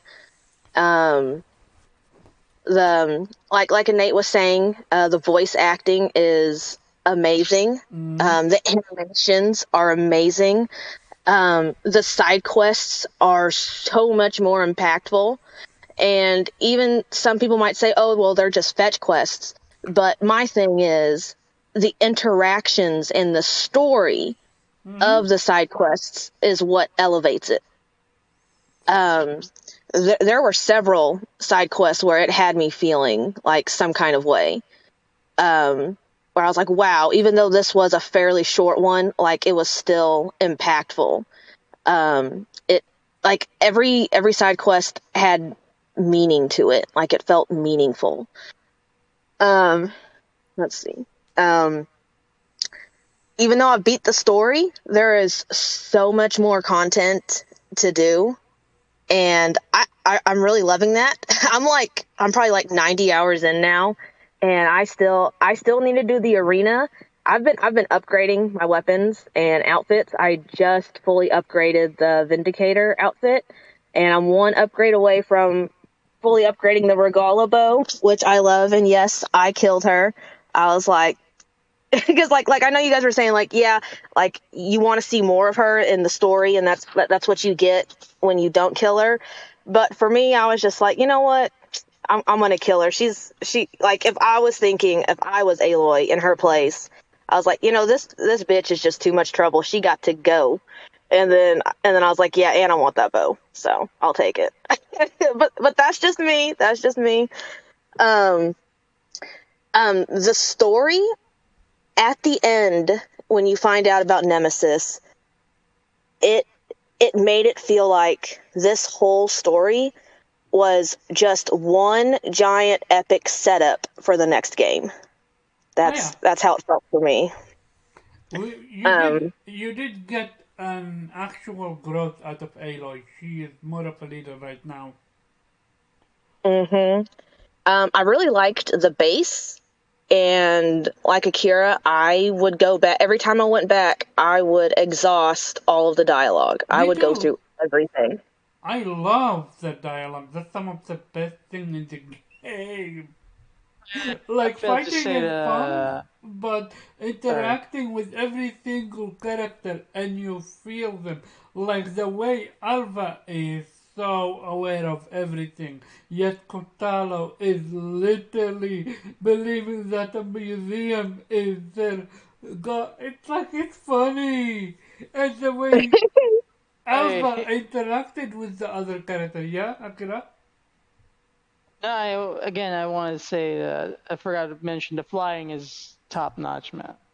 Like the Yeah. flying is Oh, just yeah. fucking cool, man. I just Oh love yeah, the flying. flying. Yeah, yeah, yeah. I mean, even the glider, man. The glider was so cool. Like from this high places, just to glide from a high place going down. It's just so cool. It's such a cool thing The to amount of do, man. videos Like, that yeah, I've seen on Twitter with that, like, it's it's insane. such a cool feeling, man. It's great. It just works great. I And agree. yeah, I man. Like, yeah. yeah. I absolutely love gliding, and I like like when you jump off the Sunwing and you glide down, and you can actually hit a machine from above. I love that. Um, I felt like the flying mechanic, they did a really good job with it. Um, I'm actually really terrible in general when it comes to flying in games, whether, you know, it's in a plane or a ship or, you know, whatever. But I felt like this was like they made it to where it was, I could easily, like, I have no problems with flying. Like that, I felt like did a really good job with the flying mechanic. And I like how you can do the barrel roll. Um, I would like it would be awesome. I think if you could, shoot machines while you're flying. But that's not a complaint against that. It does that is not there. I'm just saying like that would be cool. Like you could fly by something and like like you would on a mount, like when you're on the ground. I think that would have been really cool. Um, let's see. And, I yeah, go ahead. Go ahead. which character, which enemy is your favorite? Oh man, Top 5. You can top 5 it. there's so many good ones. The slaughter spine is really cool. Honestly, I think all the dinosaur types are really cool. If we're talking just about the new ones, you have the slaughter spine, you First off, know, Karaba, the best enemy to kill is Eric. All right, I enjoyed beating the shit out of that guy. All right, like I enjoyed throwing my spears at him. I actually Advantage. enjoyed that. That was so enjoyable. He was the best enemy to kill. Who? I mean, Eric, the yeah. dude Did you who see, did you killed see that Varl. video I posted where I gave him a clam slam Oh, after I beat him? yeah. Yeah, that was very enjoyable. He's the best enemy to kill. So yeah, I best loved it. enemy I loved it voice of Eric. acting. He felt like a Not yeah, his fucking. voice acting just added to my annoyance to towards him. That's why I enjoyed it more when I got the chance to Oh beat no, the shit out of dude! him. If you, Actually, you know, that's I my only actually. gripe, by the way. That's my gripe. My gripe is I didn't get the chance to beat the shit out of Gerard. because I also Fair wanted to do point. that Yeah, that's a good Oh one. myself. yeah, me too. Me That too. was a I great Yeah. wanted point to smash. because I've been wanting to punch like the punchable face that Jiraiya has. He seems to Fair. be the mastermind of all this bullshit. So I Yeah, really want that's to You know punch who the my. shit made me out of him. mad? Genuinely mad is the Ted Pharaoh wannabe. Like I wanted to strangle that motherfucker. Theo. Oh Yeah. yeah, the yeah I that from the cleanse. genuinely couldn't stand it. Like I'm fucking Aloy. I should be able to f the fuck up in a millisecond. I was genuinely mad. And when he died, I'm like, good, eat shit, you piece of fuck. I would have loved to, like I would have been the one to push him or something, like Mufasa the shit out of him. I But mean, you to know be what? The fair, daddy guy is a also boulder cool. literally crushed You him, call him so. awesome? Yeah, well, yeah, I mean, uh, again, man, that's my only gripe. Again, didn't get the chance to beat the shit out of Gerard because I thought we were gonna get the chance. But you know what? Eric is good enough, until that took care of the other. Although I didn't see how he got beat up, but the off-screen beat up thing, I'm really not a fan of that. It's kind of like a thing when a character pisses me off in movies or in games. Like, for example, in a movie, right? If a character pisses me off, like especially if they're like the main antagonist, right? I really don't like it when they die by gunshot. I actually want to see a beatdown first before they can Right. die. You know what I mean? Like it's so anticlimactic if you just give them a headshot. It's not enough. Need a proper beatdown, and that's why I love the Yakuza games as well. Because in the Yakuza games, if they're every character that certainly annoys you, they will give you a chance to beat the shit out of them. So that's kind of like my favorite part in Yakuza, right? Like these characters are NPCs or whatever the hell they are. As long as they annoy me with their dialogue, with their voice, or anything, and I get the chance with Kiryu to just kick the shit out of them, it's so satisfying. It just feels satisfying. I love it when games do that. And when games don't do that, and they kind of hinder me from getting that satisfaction, it becomes a gripe a bit. And it's kind of like the thing with Gerard for me. Gotcha. And now, okay. Final thoughts on the game? Oh, yeah, I have like one or two more things to say. But like we were talking about at the end, well, not at the end. I'm sorry. When you go to get the Omega clearance, um, and like I so badly wanted to see Ted Faro at Me too. the as a monster, but at the same time, I can understand why they didn't reveal it. Boo! I'm booing you. No, you're not getting with or without. Either you want to see it or you don't. Choose one. You're not gonna get. You're not getting this get a free out Well, it's jackpot. our imaginations can sometimes be greater than what someone else can imagine. And so sometimes not seeing something is the best thing because then it still leaves you with your imagination and you're not seeing something that someone had already, figured, thought up of. And like you could see it and you could end up being disappointed. I would rather be left with the imagination than seeing something and being disappointed by it. Be like, oh man, they could have designed that a lot better, That just would have been one more gripe, on design. Um, Okay. and then the other thing is, I loved a lot of the themes that this game hit on. Um, Probably my favorite theme was seeing the difference between Beta and Aloy. Hmm. And really seeing that nature versus nurture, how you can have someone with the exact same DNA as you, but be completely different. And I really enjoyed seeing that play out, and seeing Aloy and her kind of butt heads, and Aloy's like, I don't understand, she's kind of thinking, I don't understand why you're like this, and and then at the end she comes to understand and sympathize with Beta, and they come together, and they grow stronger. And then I loved it when Aloy was was whispering to Beta through the data channel, and Tilda was like, "What'd you just say to her?" And she's like, "That's between me and my sister." I was like, "Oh, yeah." Yeah, I love that I part. love that. I love that part, and that's when I knew Tilda is is on some fuck shit. Hmm. And Yeah, yeah, and with Aloy's experience with Silence, she's like, "I know better. I'm not going to give the full details to someone I don't trust and I don't know." mm-hmm.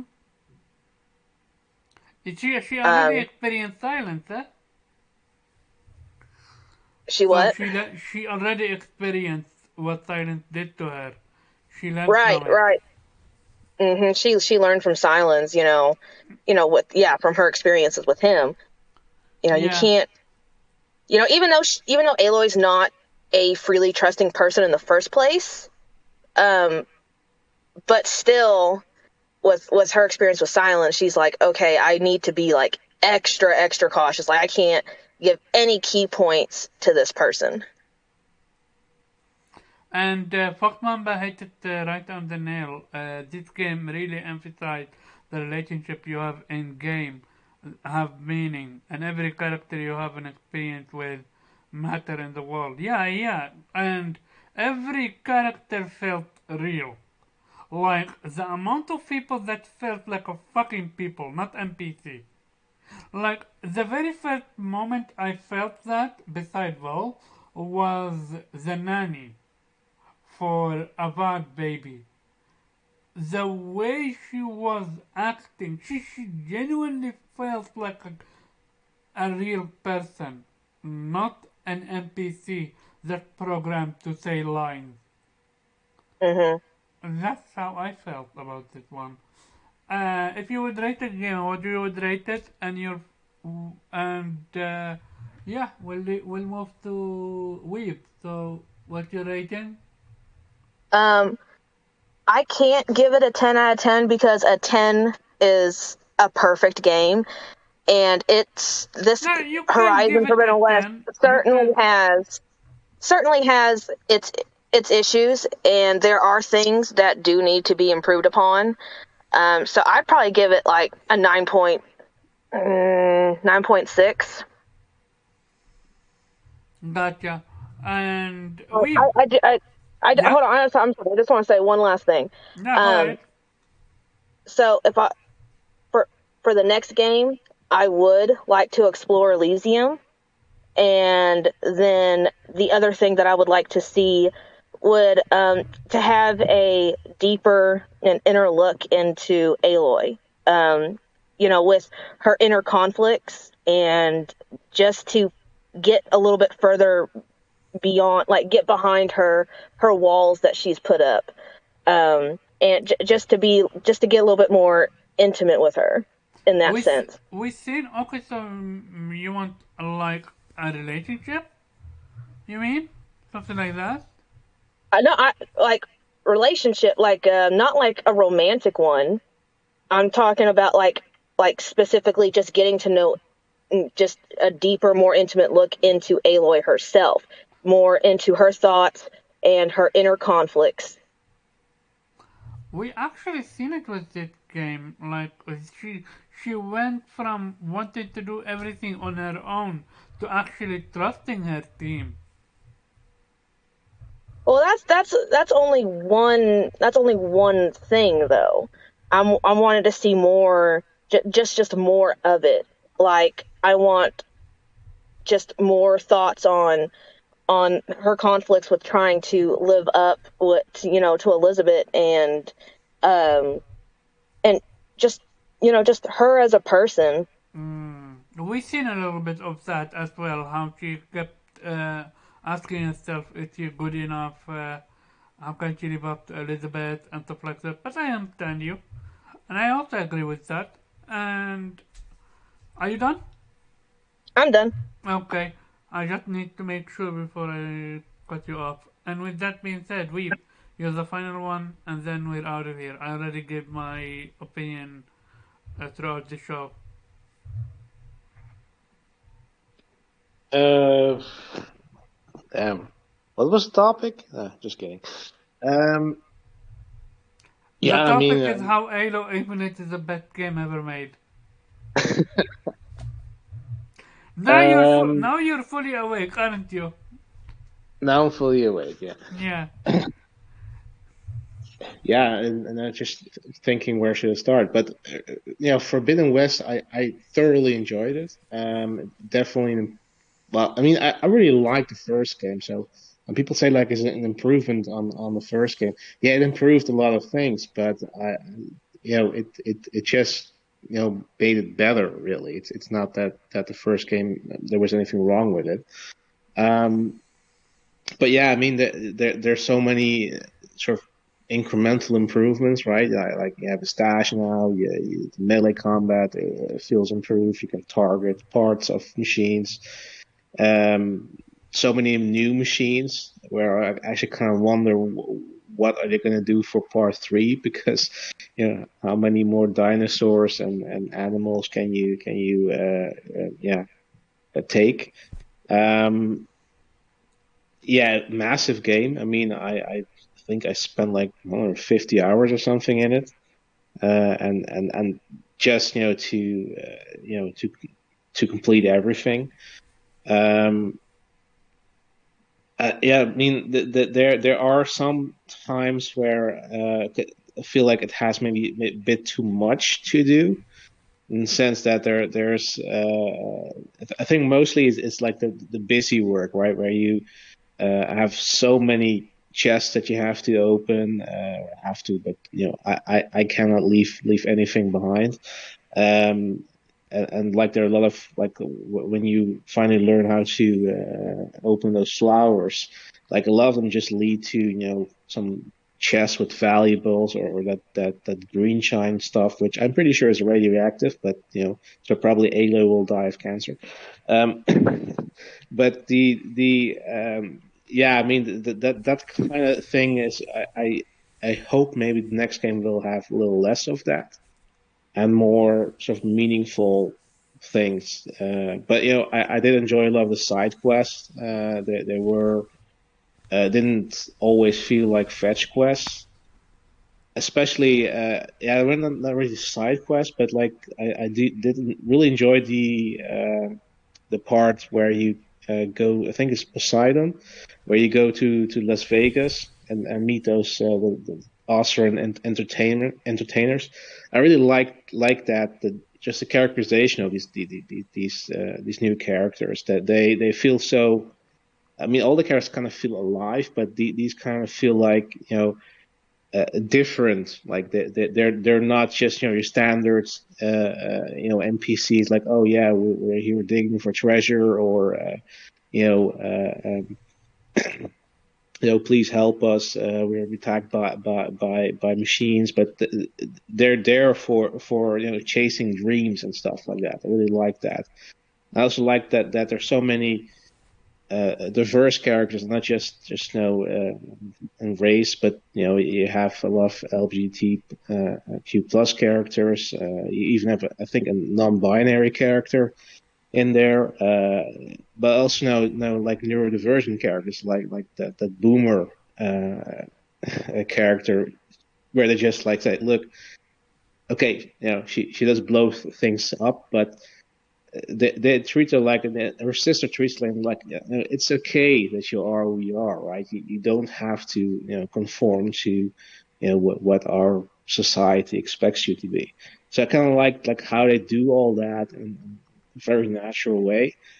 There are of course some grievances like with climbing. The climbing really annoyed me at times, where it's not just like sometimes she misses a jump, but also that I think they explain that Aloy climbs the path that she thinks is the most optimal path, but she sometimes just, when I want to go right, she goes left, and then she goes to like something that's basically a dead end. Like, I want to get to the top. Why are you moving to a dead end?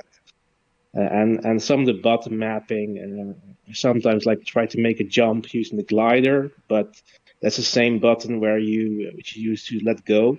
So then I hit then I hit like a handhold, but then I accidentally dropped myself into fall to my death because it registered my button press for the glider as letting go. But yeah, I mean, a lot of things are minor. Like I had some glitches. Like I think 2 times where the frame rate really dropped to a crawl. I had to restart the game.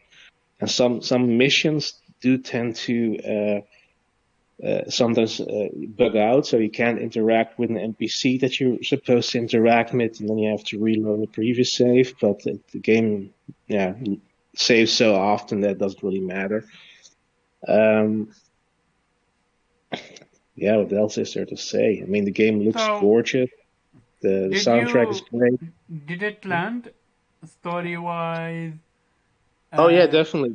I think we talked about it as well. Like once the revelation comes through that who your adversaries are, man, that's great. Really up the ante. I do agree, like what Akira said, that in the end they don't really feel that threatening anymore.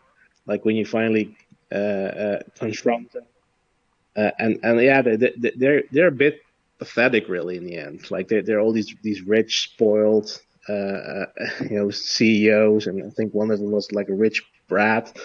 And like they're the worst people that manage to survive.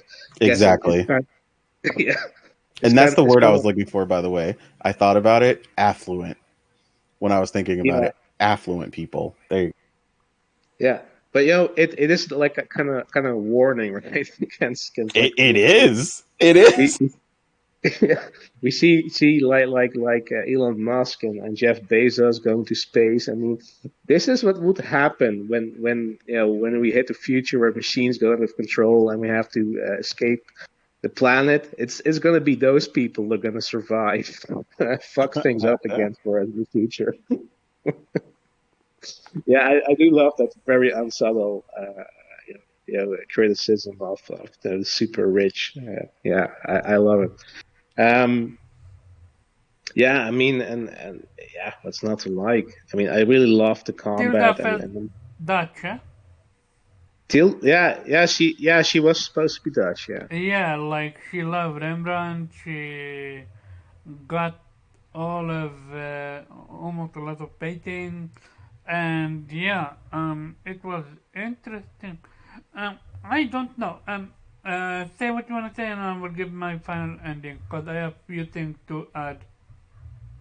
Yeah, I mean, like characters, like I actually really did like the characterization of Tilda. I mean, Carrie Ann Moss did a really good job at uh, yeah, making her. So there was some. You knew that she wasn't telling everything, but she was saying all the right things to sort of explain everything she did and didn't do. Um, so she made believable why she wanted to help Aloy. Yeah, look, everybody was warning you against her, but like that also could be, just like your typical character band. Like, yeah, no, she's one of the enemies, so don't trust her. But I did still like I said, I don't think she actually turned on you. She just she was sort of she she was in a relationship with the original Elizabeth, so she didn't want to lose her again as in her clone in a fight that she thought they could never win. As I said, I did feel like the Legion reveal was a bit of a sort of I'm not sure if you call it Deus Ex Machina, but sort of like an unearned plot twist maybe. And it kind of also feels like we're kind of going back to square one because the opponent of the first game wasn't a rogue AI, and now the third game is going to be another rogue AI. So I kind of was like maybe hoping like, okay, maybe it's like an alien threat or something. I don't know. Maybe that's too sci-fi, but I hope that we're doing something slightly different there. But yeah, I really liked like I think indeed almost every character really. I like the of course, recurring characters like Aaron and Varl, but also new ones like Zoe and Yeah, I really love Alva. Zoe.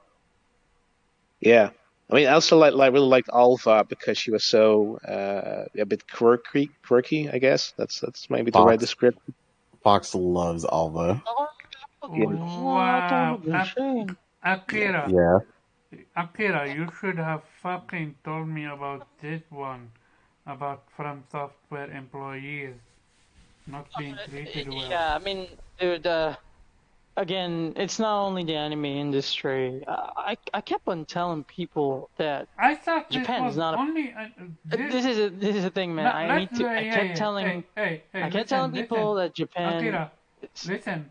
We're gonna definitely cover this next week. I know. Right now, we need to sleep, and I'm pretty sure all of us are tired. So Yeah. Okay. I definitely wanna cover this because this is important. I'm gonna save it, and we're gonna cover it next week. Make sure to join next week because I really need your input on it, especially since you're Japanese. Yeah. With that being said, we finished your first story about that, but this was, this is a long time coming. This rant is gonna get about work work condition in the industry. Go ahead, Weeb. Yeah, and I think Kotalo is probably my favorite, just because he's so Interesting. No one's such ever a said anything about Fashad. Am I the only one that wanted to go on? oh, for sure.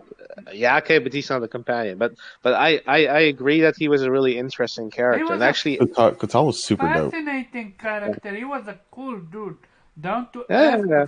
I actually expected him to be a traitor, you know. Oh, I I didn't. I did expect him to die because that's what they did in the first game.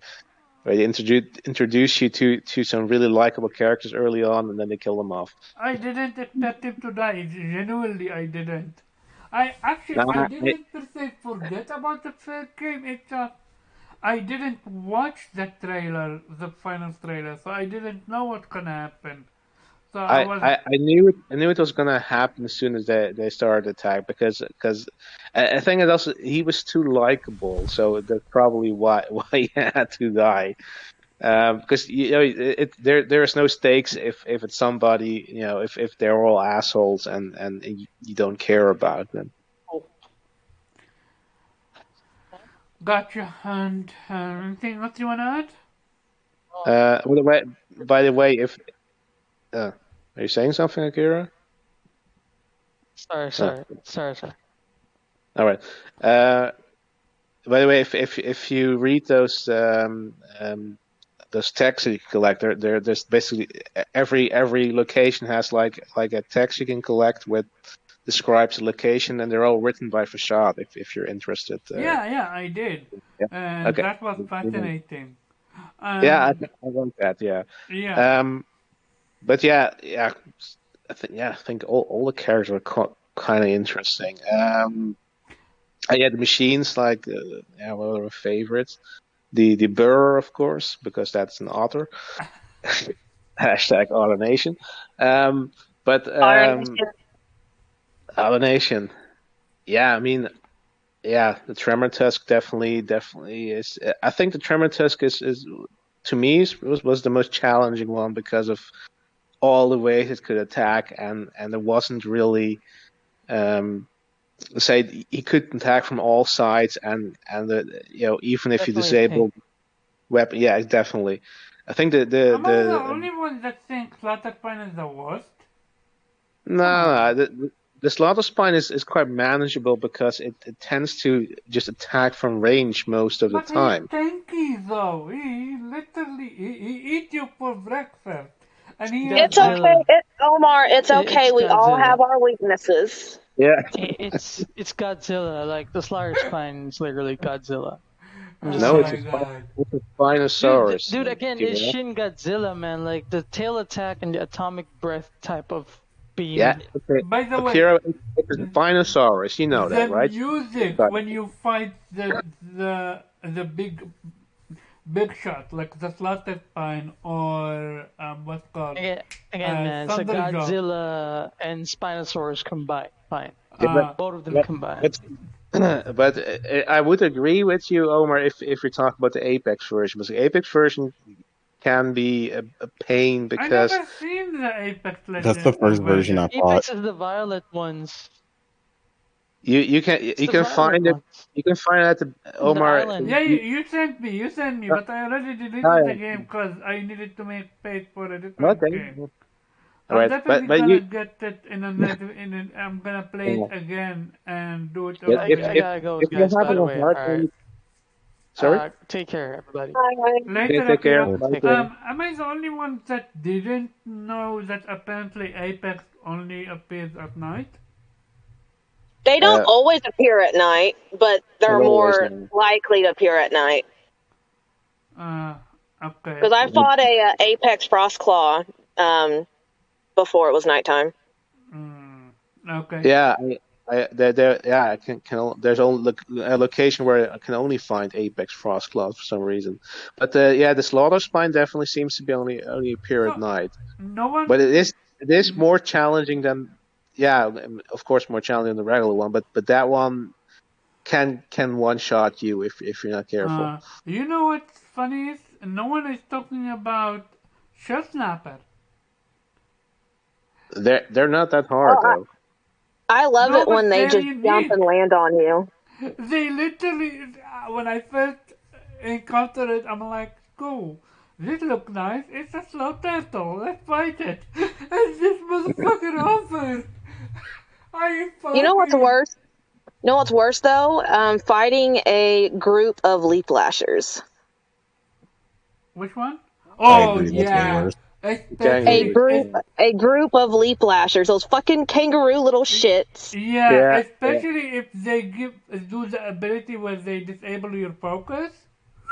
oh Yeah. yeah, it's so fucking annoying. Yeah. Finish your thought, Weep. Yeah, what else is there? Okay. Machines, characters. Yeah. Okay. And now for So me. no, wait. My thoughts about the third one. What I expect is gonna happen because I think we kind of covered the entire continent by now. So probably we're gonna move to another continent. So either to where the Gwen are coming from, which I'm not sure if they're coming from, the Caribbean or South America or maybe Europe. But I definitely think we're gonna go, or maybe even all over the place because we're not gonna explore the same area again. Yeah, I would love to go overseas as well. Yeah, I definitely see a huge expansion coming. Mm. I'm excited. We're still getting a DLC, so we're gonna have to see what they're gonna do with that one. But yeah, I mean that's sort of what I expect from the sequel where we're going. Okay, gotcha. Okay. Now, for me, this one, yeah. First off, they bamboozled us. The reveal trailer, we never got any of it in the main game. The same goes when they Oh yeah, that's the true. very first auto reveal gameplay. We never got any of that section in the main game.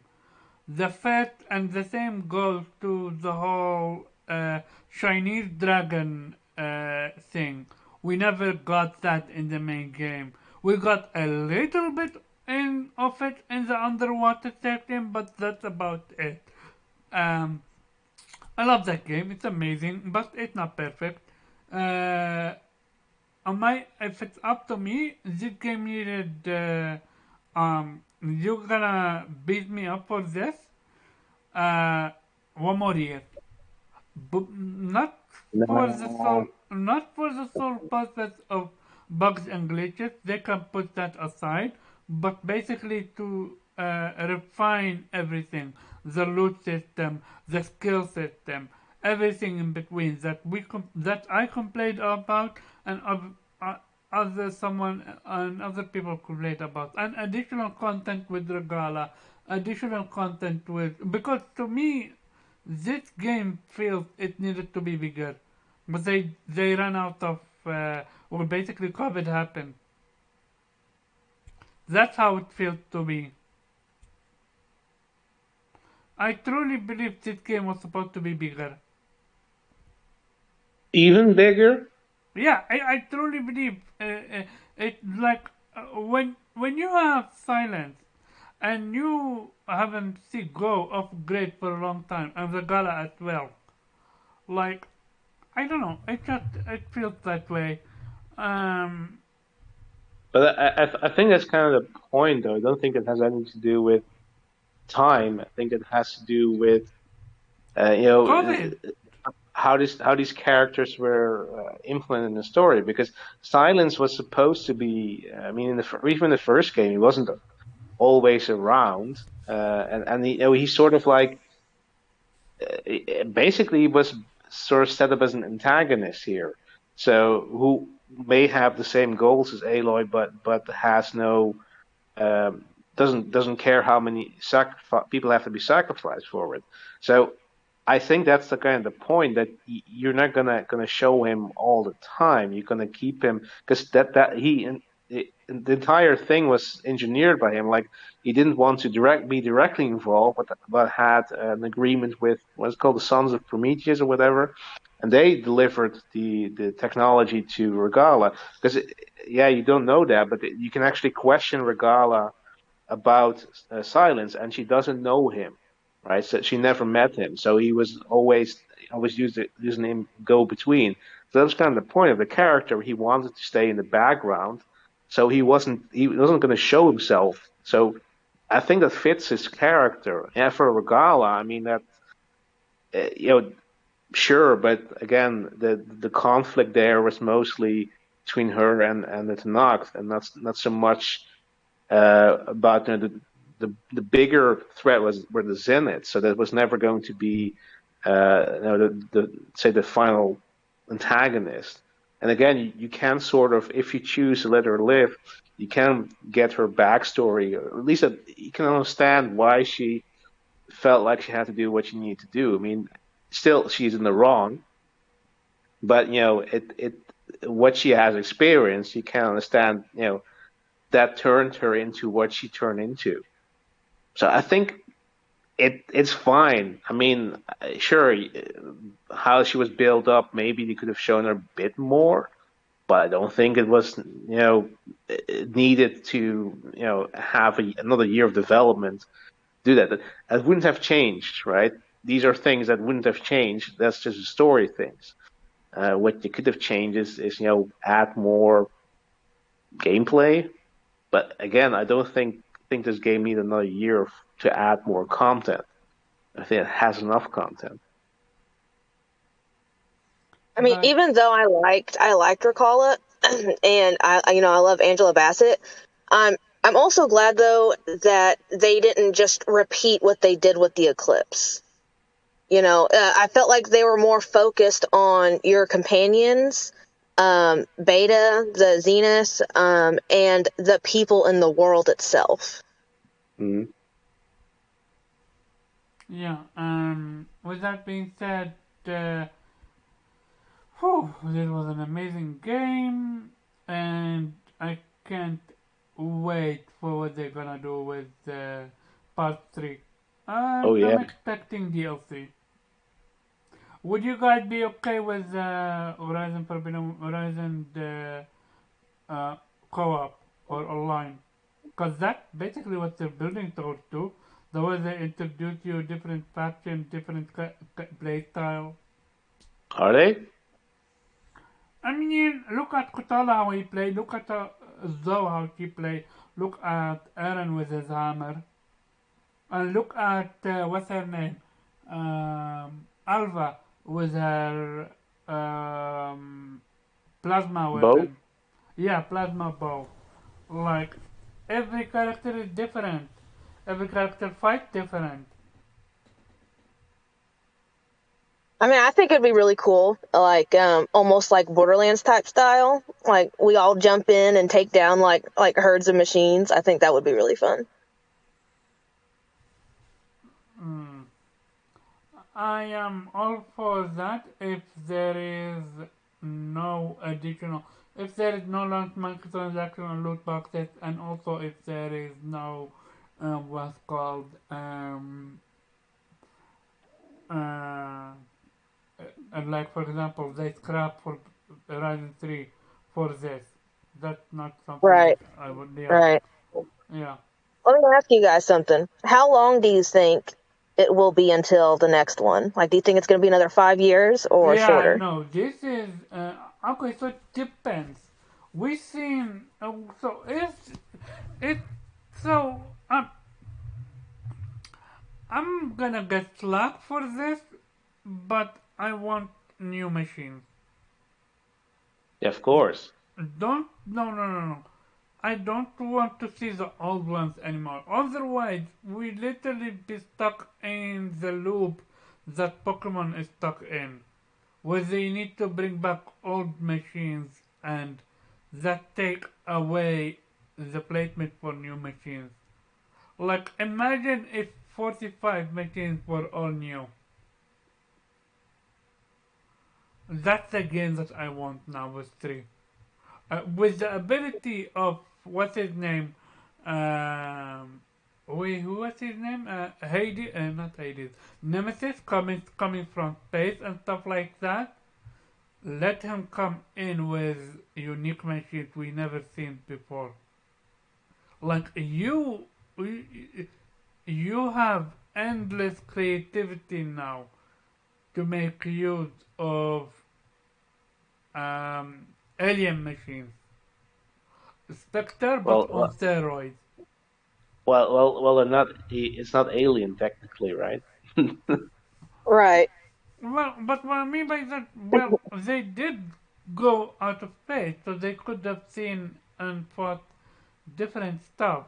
Like, and Yeah. there's also the VR department. They can introduce us VR as a way of a reality, with a sense of um, and Nemesis have the ability capability of bringing machines from VR into reality, something like that. Well, Uh, alien means foreign, right? So if Nemesis was to bring something that was, you were to say alien, it would have to be technology that uses resources that can't be found on Earth. but that's the thing. This is Nemesis. He's gonna be able to pump out these resources because he is like this is an entity that was capable of destroying an entire colony, an Well, I'm entire. not saying it's not possible. I'm not saying it's not possible. I'm just saying that's what it would have to be for it to be alien. Yeah, Yeah, but but one thing I will say about te- that is technically, Aloy wiped out the Zeniths, so they're kind of even there. yeah, but the final thing I'm gonna say about this matter is I really hope they don't dumb down Nemesis. Like, don't come to Earth and all of a sudden you're crippled or What you're missing what what I component. what I expect is that Nemesis will take over one of the Horuses, and that's going to be your final boss, fighting the That's what I want. gigantic mechanical squid. Yes, I want that. And anything else you want to add to an 8? Say what? Anything else you want to add to this? Uh no, not really. You said it all. Other than I mean, Fox said Gravity machines are not she's your yeah idea, Fox Mamba. yeah she said she wants to fly like the Zenith. She's she said Yeah, we I got all that actually, knowledge now. not gonna lie, when Tilda flew after we encountered the Zenith and we fought them, I actually was a little bit surprised about that. Like, I actually forgot she was capable of doing that. And Hmm. it was smart of what's called remove Tilda's shield. Because at first I thought she didn't get impacted by it because she was far away from the blast. But it was smart for them not to say no. Tilda already lost her shield, so this is do or die. You fight, you kill her, you move on. And Yeah, I'm I'm curious how much. I'm expecting Horizon 3 to be big, like big, like Forbidden West and the OG one combined, in a sense of you need to go to your OG tribes. You need to warn them. You need to unite the OG tribes and Forbidden West to fight the new enemy. Like I yeah, said, man. Yeah. I think we're gonna go to a different continent. We gonna definitely go to where the Queen at. I mean, yeah, I would like to go somewhere new, but maybe they could have a small section where it gives you an ability to go back during that section, and then you move on to like another continent, like Weeb says. I mean, maybe Yeah. how they did it with the second one at the beginning, where Yeah, you played and then yeah, you, yeah. yeah. You go to Port of Meridian. Yeah, yeah. They could do that. But I can't wait for 3. But this is another case of I'm expecting 3 to be PlayStation 5 and Psycho. Like the way Last of Us 2 came out, and the way I'm Uh, expecting Last of Us 3 to be, I'm expecting Last of Us 3 and Horizon Zero Dawn 3 to drop at the same time in a way. I'm gonna need the next one to have some breathing room too. I don't. What did you Yeah, I mean, say? I don't think it's coming anytime soon, but yeah, What did you say, I Kay? said breathing room. I'm gonna need the third one to have some breathing room so that it can be fully like have its Oh time to yeah, shine and spotlighted. You know, like not have like another huge game that comes out like less than a week later. I agree. Like, and that's why when people tell me I want Last of Us 3, I'm like, no, too early. Let them work on a new IP and then let them work on a Last of Us 3. Because you want a breathing room, you want improvement of mechanics. That's why, for me, I love this game, but I want new machines. Like, Thunderjaw, I could easily destroy. The bird, I could easily destroy. Most of the machines were not interesting anymore, until the new ones hit. Which again, you start Forbidden West with the new ones, and that was nice. I couldn't even figure out how to deal with that flying bird and that what's called kangaroo Skydrifter. combined. They were destroying me at first, but bit by bit you learn and you move on from it from to bigger enemies, and I like that. But now I hope they're working on the DLC. Apparently, I hope we introduce new enemies, new skill tree. That would be. And thank you very much for that. And other than that, yeah, this was an amazing show. This was an amazing video game, and let's get with the outro. Before I start with the outro, shout out to Ghost.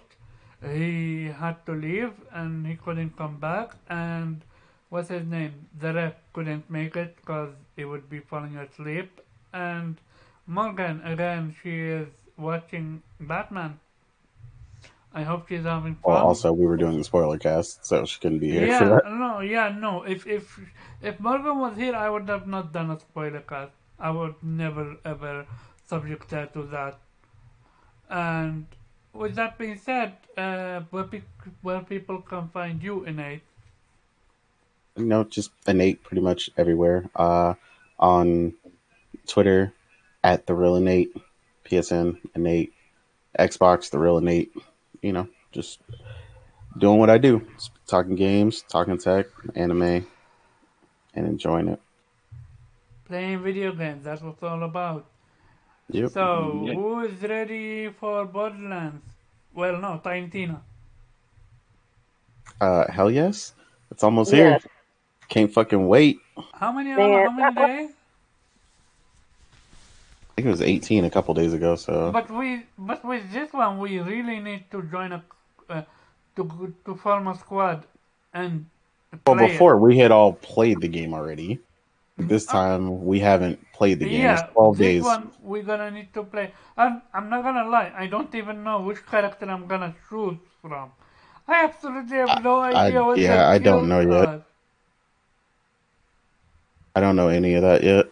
Me too. So this is going to be very interesting. Hey, we might actually do a let's play on YouTube for this one if you guys want. We'll discuss it. Okay, where people can find you, and also, how is your girl doing with Aloy? How far is she with the game? Is she still killing her over and over again? Oh, well, now that she has the ability to glide, she's just been gliding everywhere. Yeah. But you can find me on Twitter at Kaylee1103. Yeah. As of right now, I'm playing Horizon Forbidden West, so I'll be posting a lot from that. And finally, but not least, Weeb, where people can find you. You can find me on YouTube as Blue Rhizome or as the Weep Sheriff, aka Infinite Rhizome, on Twitter. Yeah, great show, and yeah, I'll be playing the prequel / sequel to Voice of Cards, which probably won't take me that long, so I guess it will be finished by the next podcast. And yeah, Other Nation. And as for me, people can find me at Caravan.courtyard on Twitter and VGP every Monday. And also, I wanna take a time and give a send off to a friend of mine. He helped me, he took me in, and we started, and I was one of his co hosts on Tick Podcast. I'm talking about Kalel. Unfortunately, he passed away today, and wow, yeah, that's rough for me because I was one of his co-hosts and I was one of his not editor, a writer on the podcast website. We were together for around a year or something like that, and yeah, this does hit hard and sudden as well because last night he was tweeting as if nothing ever happened. So a very final. Oi, Fox Mamba, go ahead. You want to say anything?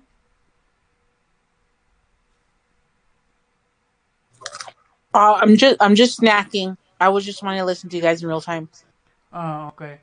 Um, yeah, this hits hard and just take a moment to take care of your loved ones, yeah?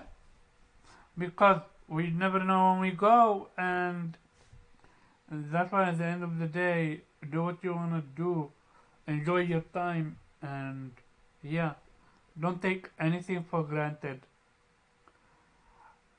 Sorry for ending on the somber note, but that's life. Thank you everyone for coming through. Great show. And with that being said, see you next week. Cause oh boy. Oh yeah. Also thanks to Akira for showing up, and I'm definitely gonna need him for next week's topic. Cause oh boy, I'm livid. We're out here. Later, everyone. Let me close it.